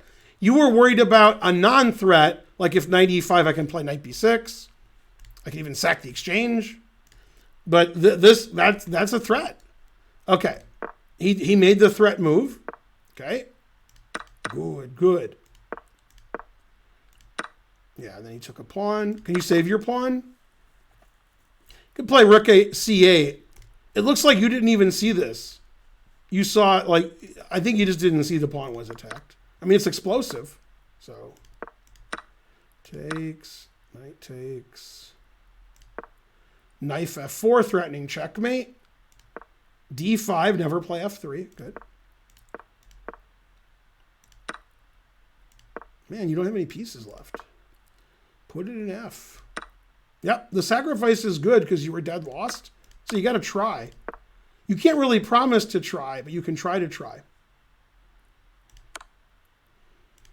Yeah, here you should have played rook e8 because then you're threatening queen takes pawn mate.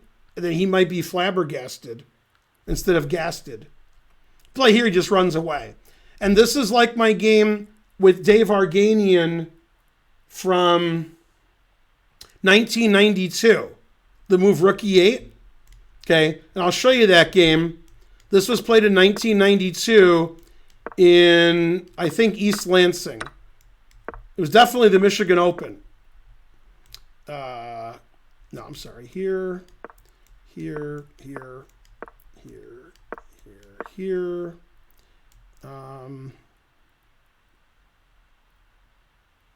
see, what did he play? No, it was, I'm sorry, it was a Richter Rouser, yeah. Let's see.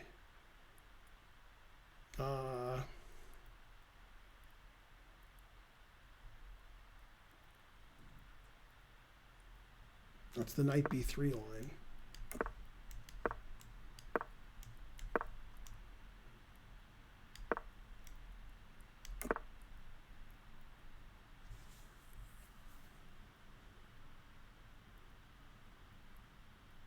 No, I didn't play a6. How come I remember a game from 1992? What's wrong with me?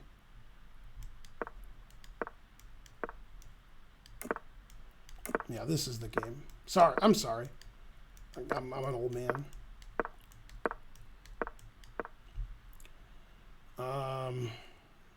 Fuck did he do here? I think he played here. Yeah. No, he didn't do that. Played here.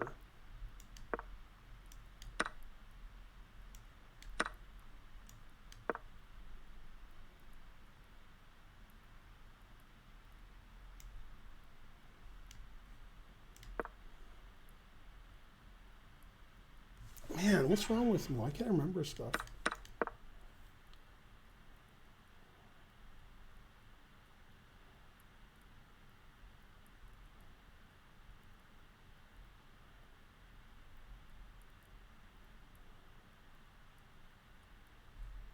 D5.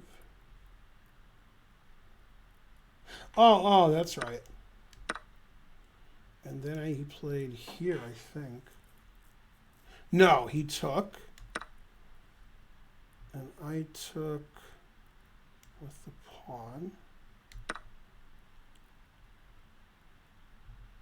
I played this next move. I don't remember what he played.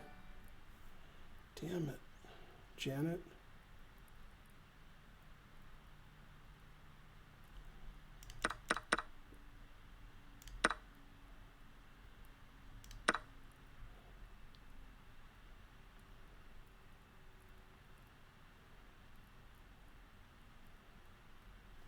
Man, what's wrong with me?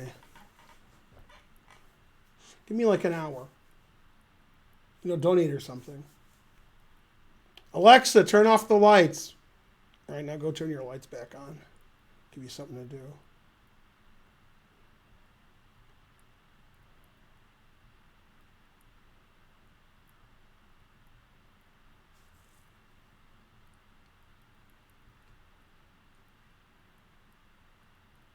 Yeah. Okay, he played King B1.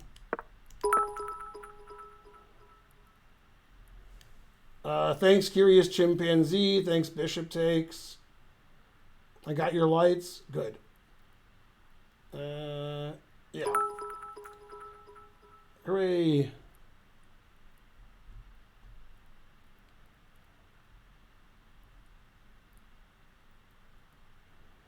God, what is wrong with me?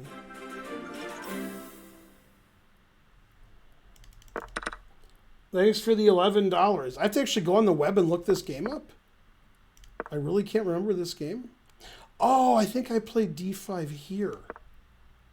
Yeah, that's why I can't remember the game. Okay, yeah, I'm an idiot. Yeah, okay. Yeah.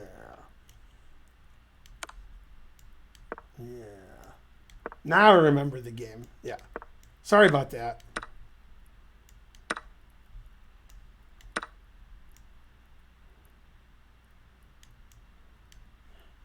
Well, okay, did he take on B5? I think so. I played here.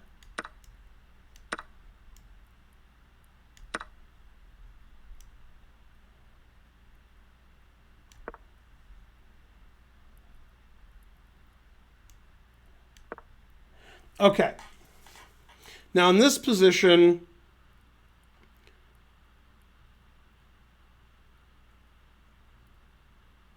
okay. So in this position, in my head, this is in 1992, I thought, I'll go here, because my queen sucks here. He'll kick my queen. I'll check, forking his king and bishop, and he'll go here. And then I'll play queen a5.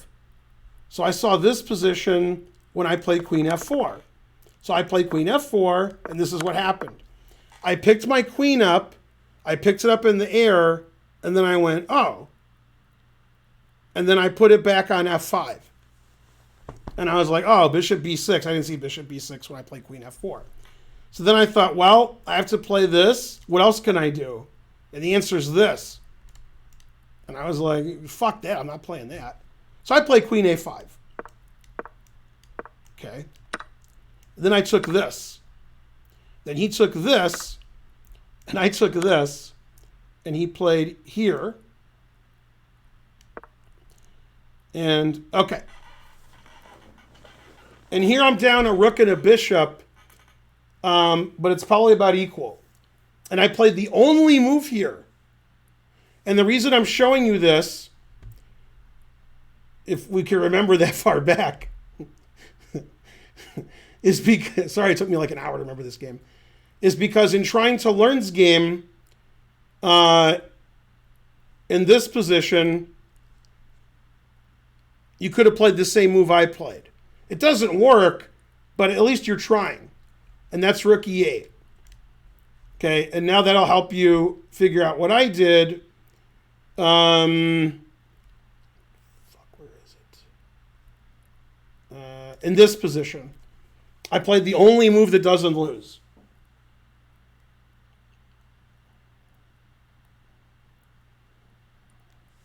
Come on, the hype train's dying. Come on. I'm showing you a game from 29 years ago. Man, it was hard to remember that. Jesus, what the fuck's wrong with me? And I won the Michigan Open like 2 or 3 times. Yeah. No, right. Draped is right. You're just trying to make the same move. It's the same idea.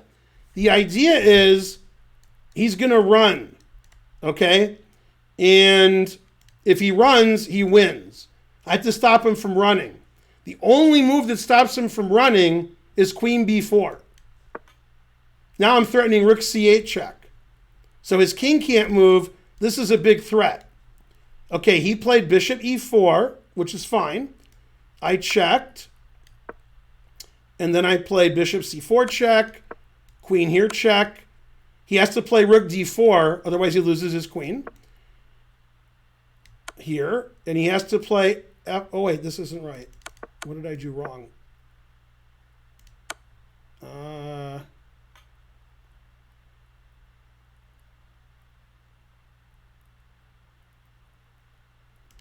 Let's see, what did I do wrong? Queen b4. He played here. I played here. Played here.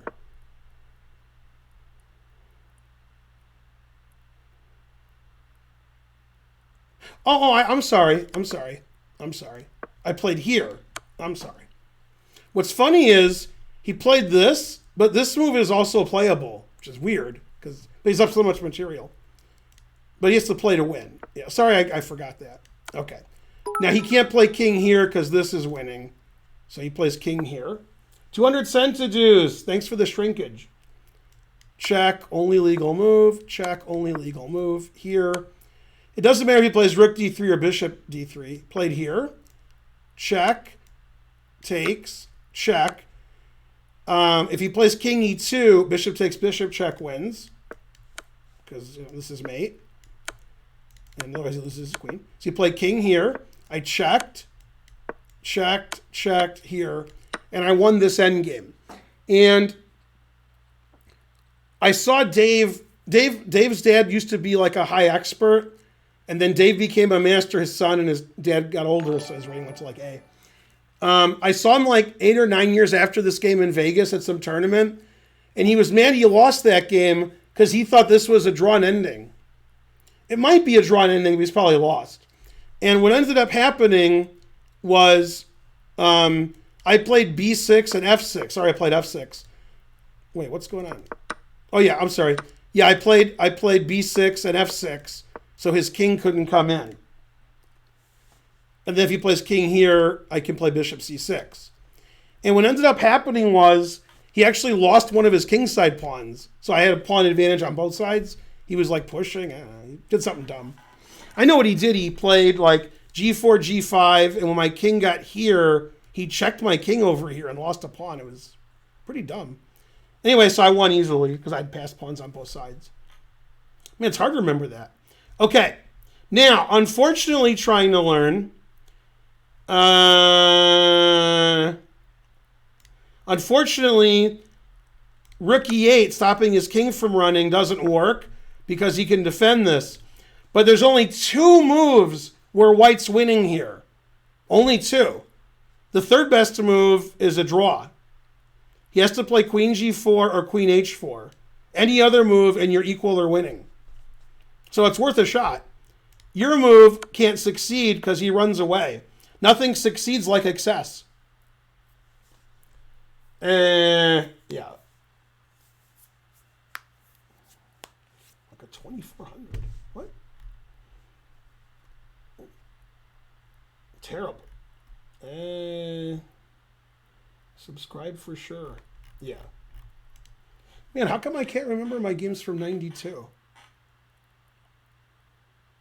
What's wrong with me? I can show you a game from 93. I remember that better. Okay. So then you just gave some random checks. Chasing his king to safety. Yeah. Frankly, delicious.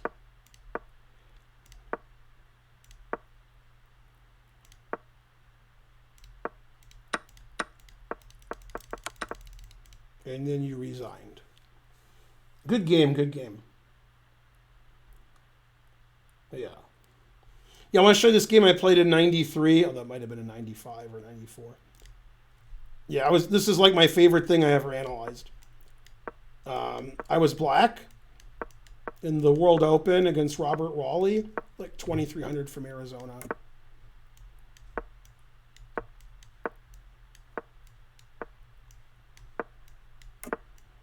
Okay, so here I thought for like 15 minutes. And I calculated the following variation. Takes, here, takes, f4, f6, takes, e4, knight g4, rook e1, d4. This actually happened. And he played c4, which is terrible, and then I put my knight in here, I played here, and I won because his position is absurd. Okay. This is what I calculated. Skewering this, so he has to go here. I mean, here. Sorry about that mouse slip. Now he has to play queen f3 to attack my knight. Otherwise, I just win his knight. And when I saw this in my head, when I played knight takes e5, in this position here, I calculated to here, and I was looking at this, and I didn't know who was better. And then it occurred to me I could go here. And I was like, oh, that's a really hard move to see in my head because this pawn's hanging. And then I thought he had to go here to attack this pawn, and then I have checkmate. So I saw this position in this position, which has no trades. So I calculate all the way to that mate. Because I used to be good, and now I lose to 900s by getting smothered mated. It's probably less than 900. But I drink more Perrier now. The Ultimate Potster subscribed. Yeah. I'm sure what I had for breakfast on that particular day. Yeah. Yeah, that was my favorite analysis, was this. Well, he played there. But my favorite analysis was this. Ah, that's the mouse slip I made. Come on, stupid. Yeah, I like that analysis. Yeah, and obviously bishop h3 hangs mate, but the engine says he can resign here. It was really hard for me to see rook c2 from that position because I was like here, and I was like, I don't know. I didn't know who was better after this. But then when I saw that, then I knew who was better. And it wasn't him. Yeah. That was I like that analysis. Yeah.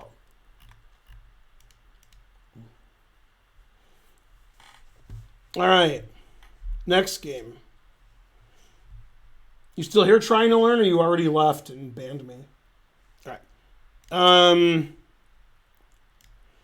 Okay, round 3. Missed opportunities in this game. Should have just chilled, but did something.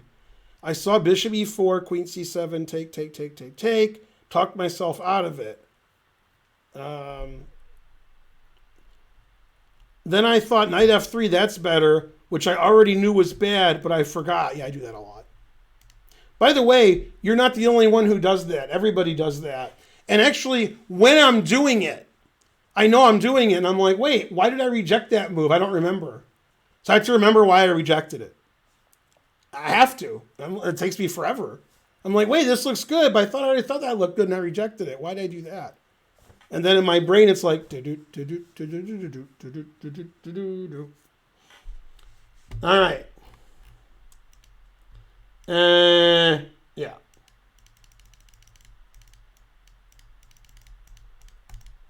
Yay, we have a lot of viewers for some reason. Somebody raid me again?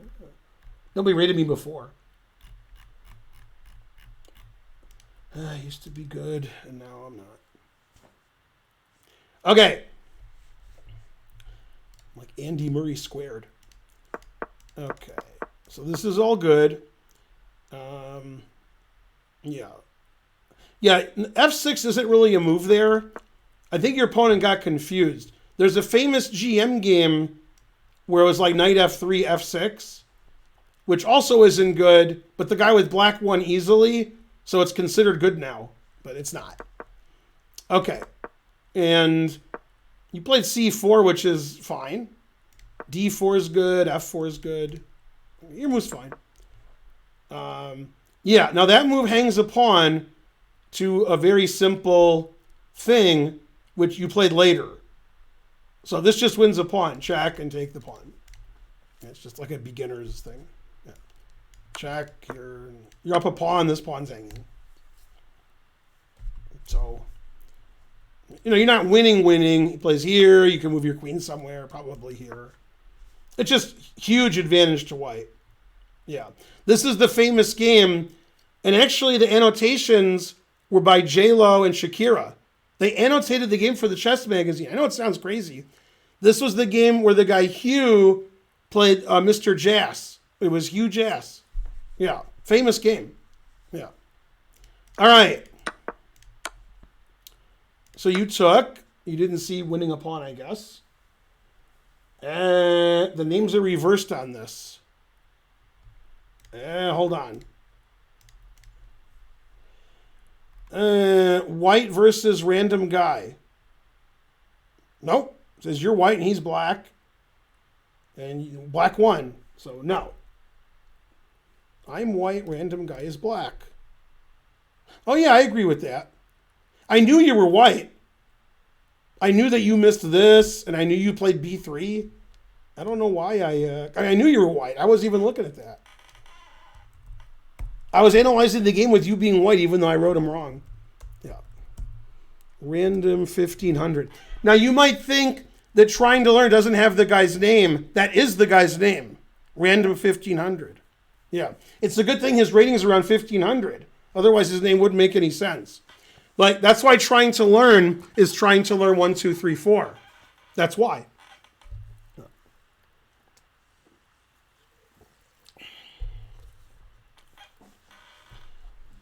All right. So you played very strange bishop d3. All right. Not a move I would have considered. Very strange bishop e6. All right. That's the strangest of all the moves. What? Man, now you're still better. Queen h5 isn't as bad as it is. Yeah, this is weird and that's weird. Knight c6, you took. Rook c8. Wants him to play queen c8. Yeah. Okay. Now you played knight f3, which is fine.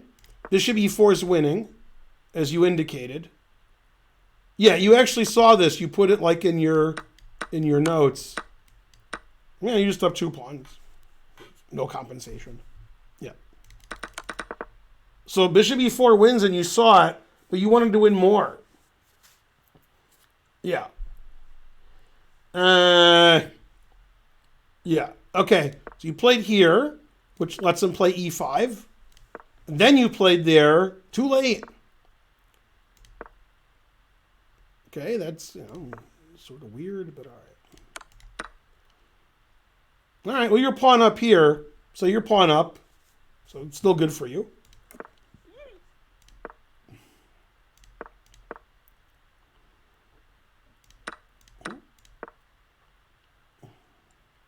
Yeah, here, this is a backward pawn, and this pawn's great. So if he moves his knight, you can't move your A pawn ever. So this is a very important thing right now. You want these pawns off the board. Then you'll have 2 passed pawns, and your rook will be active. You don't want this like this the rest of the game, because your A pawn is terribly weak. And yeah, this is great here. It stops, all your pieces from moving. So here, A3 is fine, but even better is A4. If he doesn't take this pawn en passant, then you have a passed pawn here, you're controlling the queening square, and he can't get his rooks to put pressure on you. And if he does take, that's great for you. You develop a piece, you have B5, you have 2 passed pawns, you control the A file. Yeah. So this was actually a key moment where if you never move your A pawn, he can just double up on the bubble up, and you're defending your A pawn the whole game. And knight here actually makes it more difficult. So this is a very bad move, because the knight has nowhere to go. And now, if you never move your A pawn, you're never going to move it, and then you're just blocked on the queen side. Okay, he played rook B8. You should still move your A pawn. Okay, that move's not horrible. I've seen worse. King D6 is a weird move. Yeah, rook C1, you can't do that. So you got to play either G3 to play F4, or play G3 so your bishop has escape square here, and your knight has E4. You want to play F4 and activate your rook. That's the reason you played here. You didn't know that's the reason, but that is. You can also play G3 so your bishop has G2. Okay, so you played that, which, I don't know what point that is. Okay, that move is King C5 is also weird. F4, good. Yeah, I mean, you're crushing it here. You're doing great. F takes is okay. Probably not the best, but it's okay. Still winning. Knight F3 is, legal. Approved. Yeah. You have a funny tactic here, which the engine was going to play, then decided not to. You played Knight C2. You could also do it in the reverse order. You could take here, and then when he takes, you play Knight C2 check. And he can play here, but he's probably going to get mated or lose everything. I mean, he can do it, but it's really dangerous. And if he goes here, you win your piece back. You can even go here because it's funny. By the way, the engine doesn't like that very much. It's just sort of funny. Okay, this move's okay. Okay, good. Man, you're always trying to trap your pieces. It's always a little risky with you. Okay, that's a good move. Yeah, you can't do that because you don't want takes, and he has a passed pawn. So, yeah. A3 now was good earlier, but now it's not as good. He has a really nice exchange tech. I don't know if it happened. Yeah.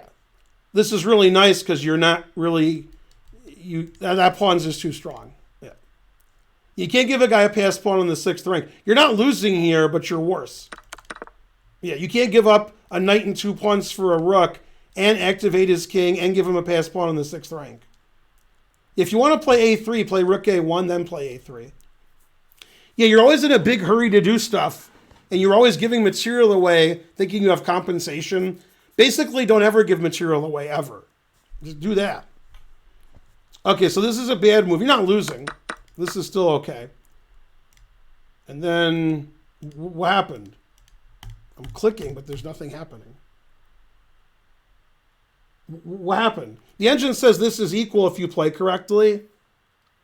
Did you lose on time, or you resigned for no reason, or I'm missing the rest of the game? It's one of them. Right. Oh, you didn't show the rest of the game because you didn't want to show me? I didn't put the rest in. All right. Now, you're still worse here, but, you're still survivable. But that guy's good. That's a passed pawn. God damn. Yeah, your king's not really participating. His king's helping his pawn. Your rooks aren't very active. They're not like on the 7th rank taking everything. This pawn's just too strong. So here you played fine. You could have played better earlier, but you were always like much better. Yeah, and here there was no reason to play A3 here. Like, you could play any move. The thing is, if he takes this and you take back, you have the good plan of 91 to d3 check. So you're not really worried about that. But yeah, you can't give up these 2 pawns and this knight for the rook and give him a passed pawn. That's bad. Yeah. You just lost the end game. Yeah, but we need those moves. Okay. Yeah. All right. I mean, you can't be ashamed. Now, of course, if you had no time on your clock, you didn't write down the rest of the game, that's fine. But if you wrote it, you gotta submit it. Yeah. Etc. How old am I? Old. I was born so long ago, I didn't even know when it was. It was just a long time ago. Yeah. I talked to Tupac about it, and he said I was born a long time ago. And I was like, all right. Yeah. Okay. If somebody show that guy the internet, and then he'll know how old I am.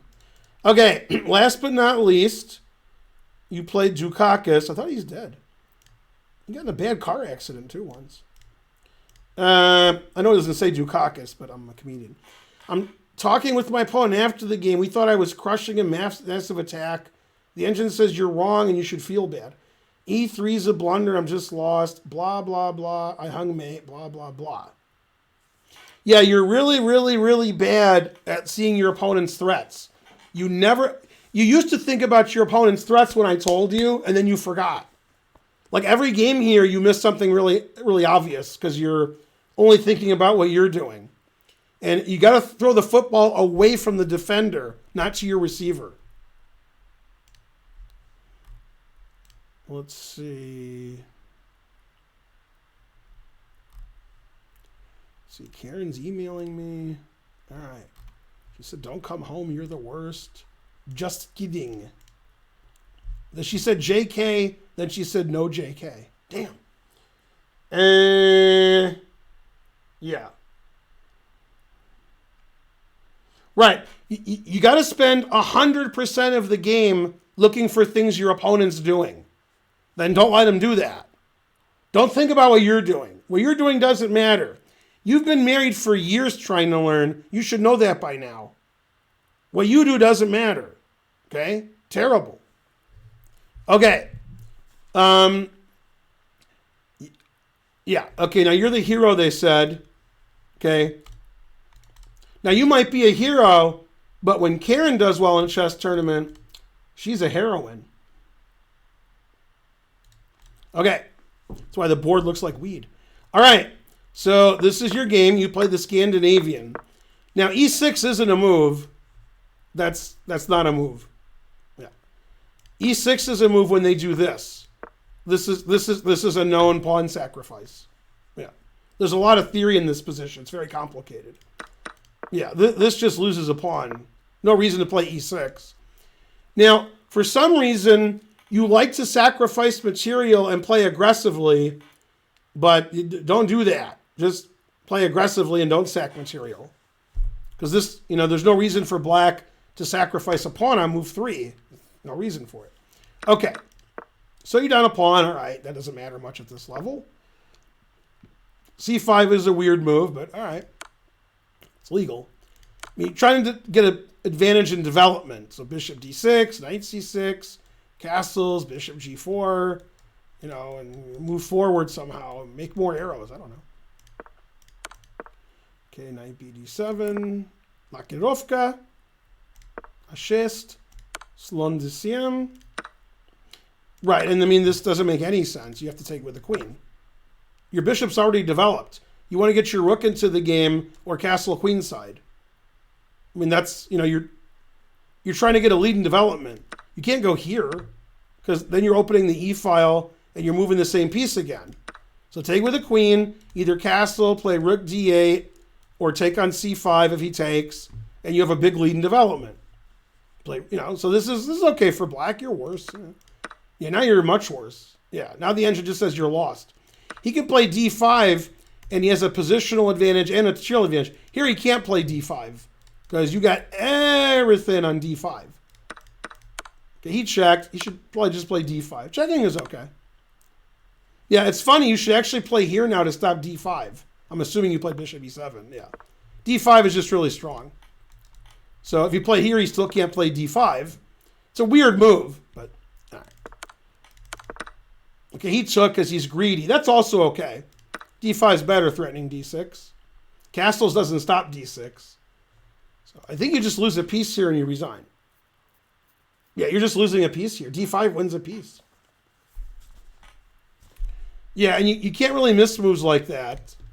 I mean, you can't miss your opponent winning a piece. You actually can't stop D6. Your bishop's pinned, so you can play king F8 or castles, and this still wins a piece. Truth hurts. Yeah. Yeah. Always look at what your opponent's doing.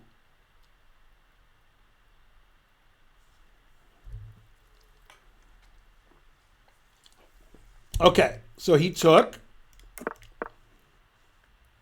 B4 is a little weird, but all right. 98. I mean, I don't even understand what 98 is. I guess you want to go here, but I don't know why. Yeah, you can't retreat all your pieces when you're sacking material. You have to play aggressively. This just doesn't make any sense right here. Yeah, you play either B6 or A5. Nobody knows which is better, but you got to hammer him. If he gets this pawn structure settled, you're just down 2 pawns. But if you hammer it, you know, then you'll be like the third best player in Norway.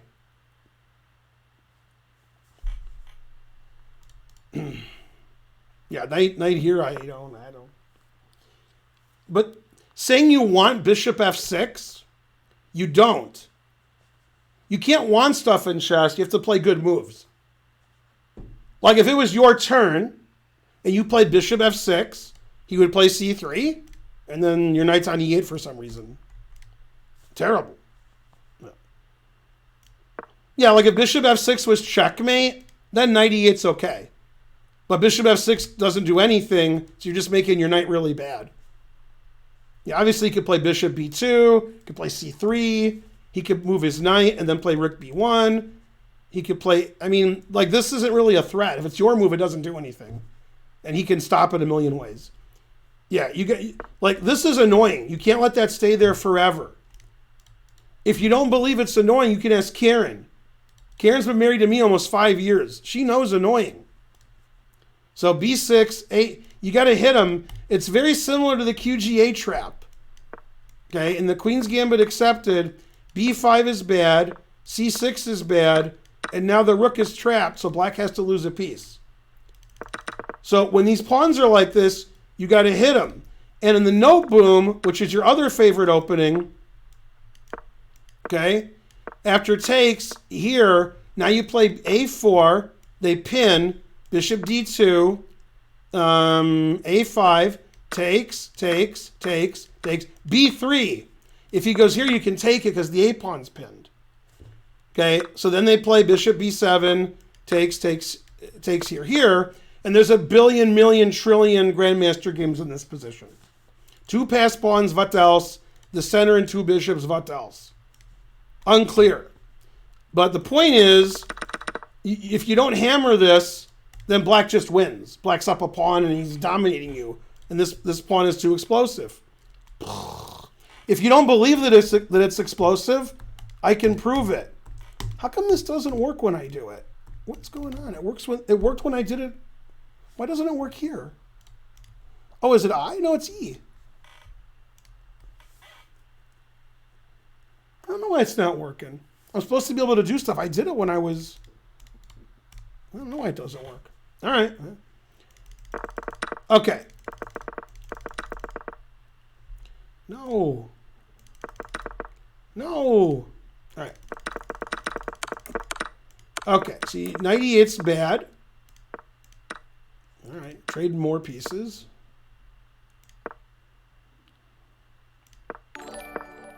And he's down 2 pawns. You're all talking a badge. Palapaku subscribed. Why won't the share your sub anniversary text box go away? Because you touch yourself at night.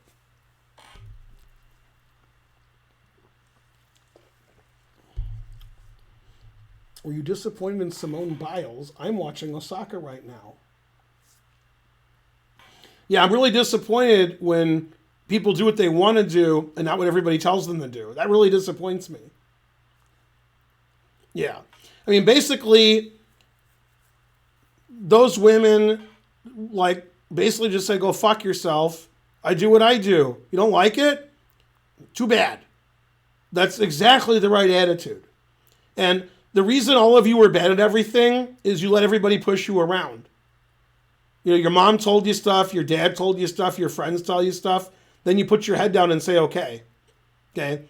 Tell everybody to go fuck themselves and then do what you want. That's how you live life. That's how you live your life. So you should all do that right now. If your friends are like, I love Ben Feingold's stream, you should watch that. Then you watch and you're like, man, this sucks. But I can't tell my friends that because they'll think I'm stupid. So I'll watch it and tell them it's great. Don't do that. Say, Ben Feingold sucks. You guys are morons. I'm going to go watch Eric Rosen. Okay? And that's what you should do. So when Simone Biles does something, it's not because the media told her to do it. Okay? When Naomi Osaka does something, it's not because the media told her to do it. They do whatever the fuck they want. That's called living. And that's something you guys are terrible at. If you guys lived, you wouldn't be watching my stream and saying, wow, that guy's funny. Wow, I hate that guy. You would be doing something funny. You would do something people hated or liked. That's what you should be doing now. And instead you sit there and do nothing. You're like, oh, I'm going to buy a car. I'm going to save up for 7 years. No, you're not. You're going to get drunk and stoned every night, and you're going to die in your late 20s. That's what's going to happen. God, what's wrong with all of you? Okay. Hopefully you learned something about that. Let's see. I'm eating jackass. That's right. He's eating. That's like when I'm eating. You're like, oh, you shouldn't be eating. I don't do what you guys tell me to do. If I'm hungry, I eat. Dumbasses. Okay. I'm not pulling out my resume to refute this. Exactly. I wish I died in my 20s. No! All right. It's 10:30. I can't do anything before bed. I don't even know what that means. And how's parenting going, Ben? Great. My stepson's at MIT. My son teaches chess for a living. My daughter's starting university in 2 days. I'm a pretty good parent. Yeah. Okay. Now, to be honest with you, trying to learn, the way you describe the game, what I'm wondering is, when did you think you had great compensation for the pawns? Was it after this or it was before this? Because I don't see it. I don't even know what you guys were talking about. Like, you guys thought that black had an attack. Like, what attack what? What? This is the most passive position I've ever seen. Well, okay, Karen on our first date was at a more passive position. But since second date, it wasn't even this passive. I mean, you've done 2 pawns and you have nothing. All right. I mean, have you made a threat this game? Knight d6 is a bad move because he's up 2 pawns and he pins his knight and probably loses a pawn. This is a bad move. And for some reason, low-rated players always like to move their pieces where they can be captured. I'm sure it's a great idea. I just don't understand it. Black's defending this square twice. Why are you going there? Not you, your opponent. Like any queen move, he's just up 2 pawns. Yeah, and he just gives a pawn away. Is there anything he can do here? No. No. Yeah. And again, when you play here, you're not thinking about your opponent's, what he's doing. You don't have Luft. Now, there's 2 kinds of blunders you can make. You can make blunders and not know they're blunders, and then your computer and your coach and your daughter and your wife and your newborn baby tell you they're blunders because they have more chess acumen than you. That's fine. You didn't... Okay. Then there's blunders that you know are blunders. You can't do that. If I said this is a blunder, or if you had white, or if you had white doing puzzle rush or puzzle battle, you would play that immediately. Whoa, I did that again. You would do that immediately. But when you're black, you don't see it. And that's my point. If you were white, every time you would play rookie 8 check. Every time. You know it's a blunder. I don't have to tell you. But you allowed it. It's the same move. It's the same blunder. You have to think about what your opponent's doing. You're told, always look at checks and captures. This is the only capture, and this is the only check. You didn't do it. You literally didn't do it. And figuratively. Yeah. So here, you either try to get rid of your isolated pawns by playing c5, or more likely you get luffed, h6. You can't have your king on a back row like this and never get luffed. You can't do that. So, yeah, you have good drawing chances here. But, I mean, this is, that ruins the whole game.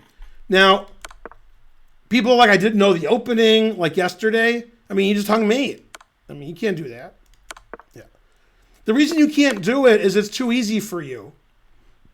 That's why the gawking rabble have to do mate in one puzzles all day, simple tactics all day, so it gets easier and easier and easier.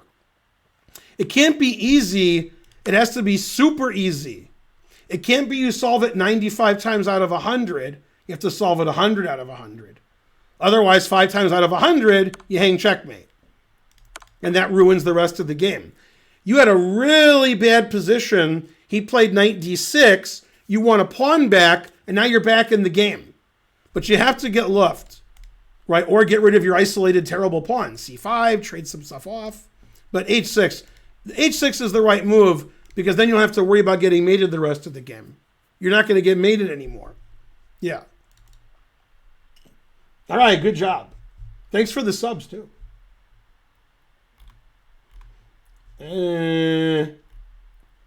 Luft is a German word. It means air, like the airline Lufthansa. Yeah, it's used in chess a lot.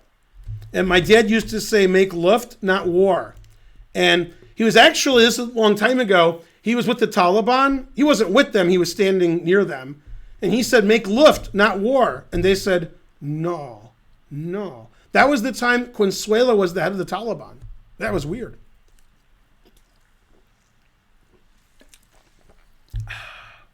War, what is it good for? Absolutely nothing. And so forth. Consuelo bin Laden, that's right. That's his stepsister. 1,000 viewers. And we had 2 terrible trains, but that's okay. Not supposed to make any money on Monday. Is there Monday Night Football tonight? And is it the regular season? Or is there Monday Night Football and it's the preseason? Or there's no Monday Night Football? Those are the 3 options. I remember the Gulf War. There was no gas in the 70s, and the Gulf gas stations almost went under. Terrible. No football? Yeah. Exactly.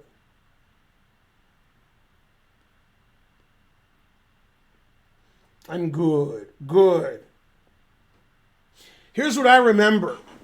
When I was a little kid, around 1975, 1976, when we went to a gas station, the gas was 38 cents at most stations, a gallon. But one station had it for 37 cents.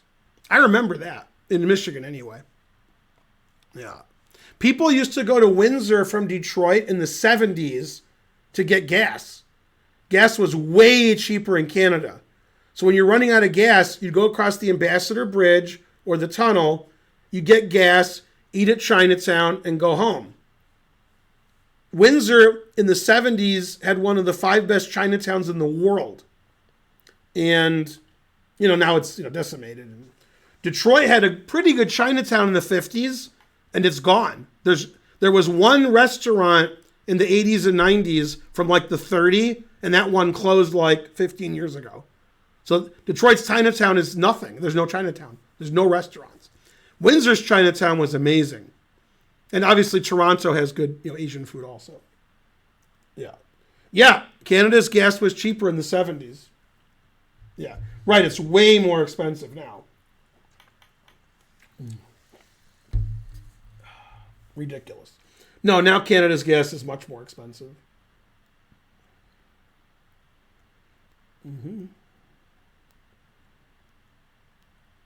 The problem with Chinese food in Chinese restaurants in China is some of it's not food.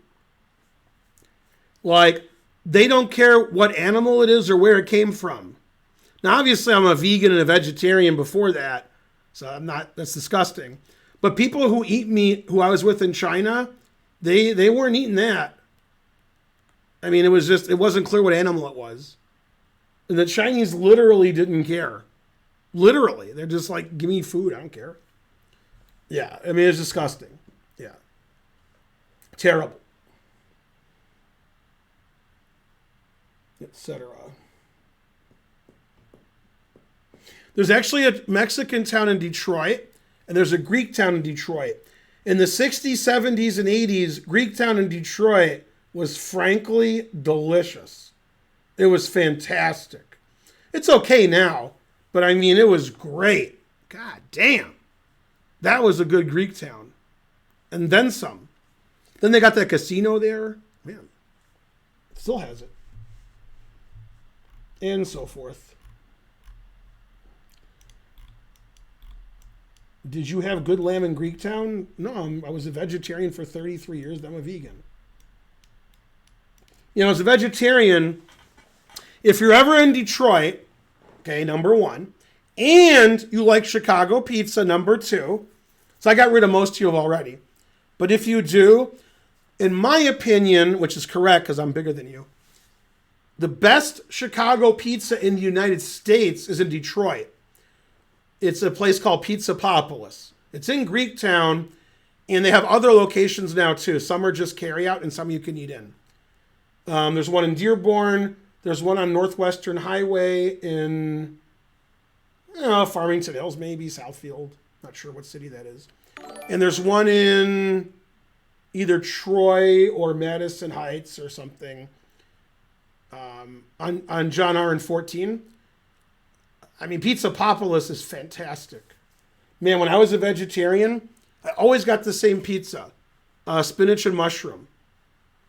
Yeah, they call it Popeye with mushroom, which I would call it too. And it would feed like 30 people, or it would feed me. Frankly, delicious. Man, I can't have Chicago pizza anymore unless they make it with vegan cheese, which they don't. Man, Chicago pizza is so good.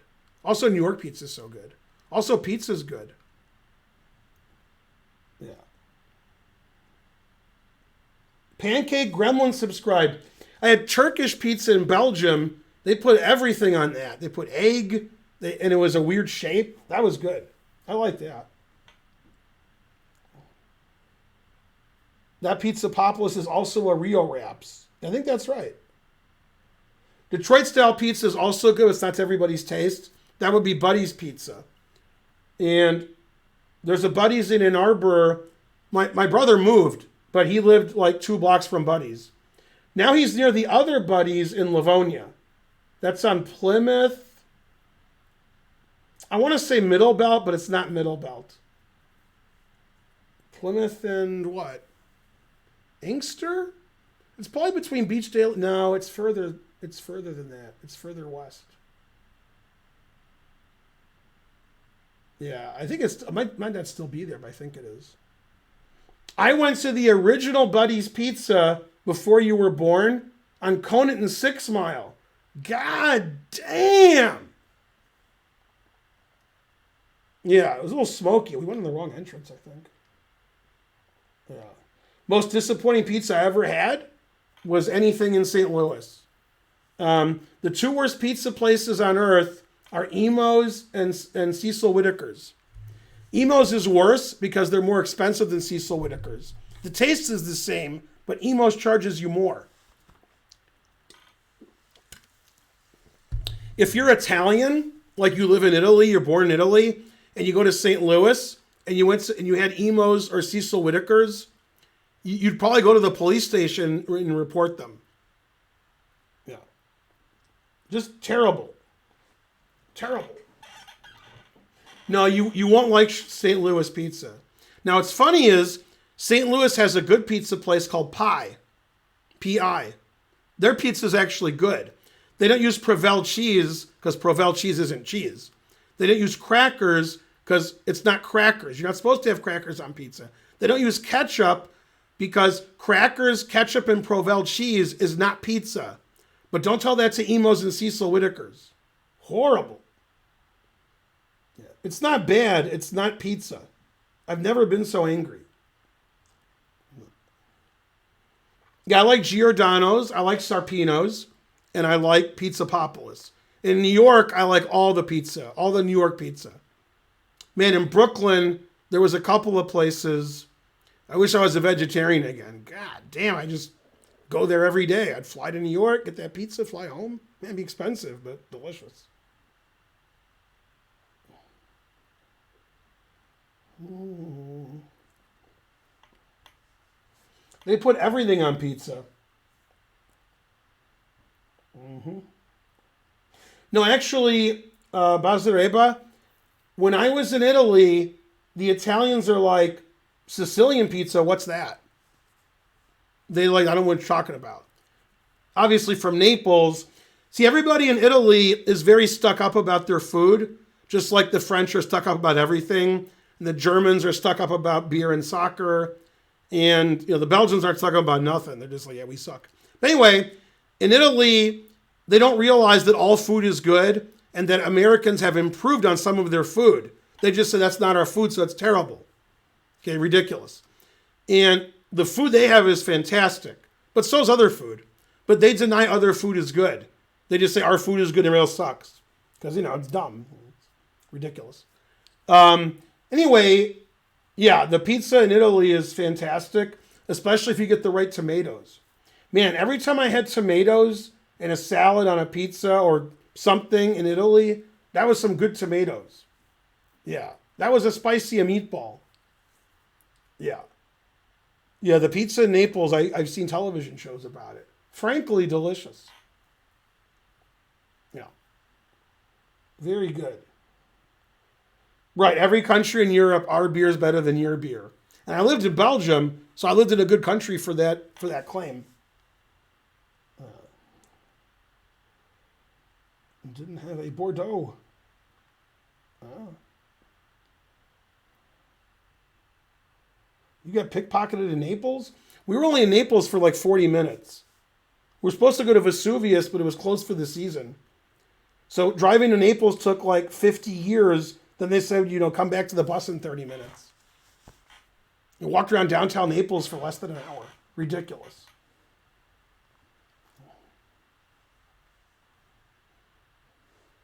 Better beef? My friend Aviv, who likes beef, would say Brazil. He loves Brazilian steakhouses, especially in Brazil, but especially anywhere. Man, he loves that shit. God damn. Turkish food's great. We went to a Turkish restaurant in Georgia, the country, and I have a lot of Turkish friends. And yeah, Turkish food is good. Go Turkey.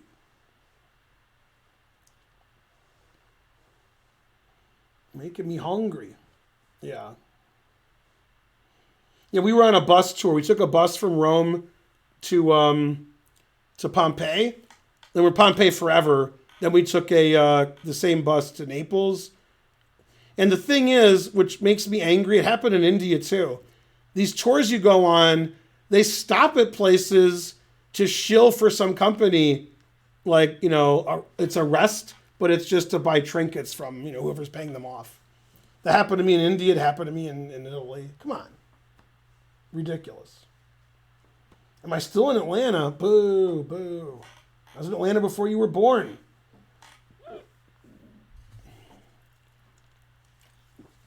Thanks for sending me the games Trying to Learn. Sorry if I made you feel bad, but that's what I do. But yeah, you got to look at your opponent's moves more, and you have to not sacrifice as much, as often, and as early. When you sacrifice, you have to have specific compensation, not abstract compensation. Like, I have an attack. You're not good enough to do that. If you say I have mate in one and he can't stop it, and you're right, now you're talking. If you're wrong, you should be better at mate in one. Also, don't hang meat in one. Yeah. I love Mexican food. All food is good. But if you're in Italy, don't tell them that. Just tell them Italian food is good. Kick your ass otherwise. Yeah. Oh, man. Gingy said the funniest thing to me. We played in the U.S. Championship in Salt Lake City in 1999. The game ended in a draw. Last 15 moves, I had an advantage, but he defended too well, so I didn't win. When the game ended, he said, I couldn't play the game. You played so badly in the opening, I couldn't play anymore. The engine said I played fine, but that's just funny. That I played so bad, he couldn't play. It was unfair what I did.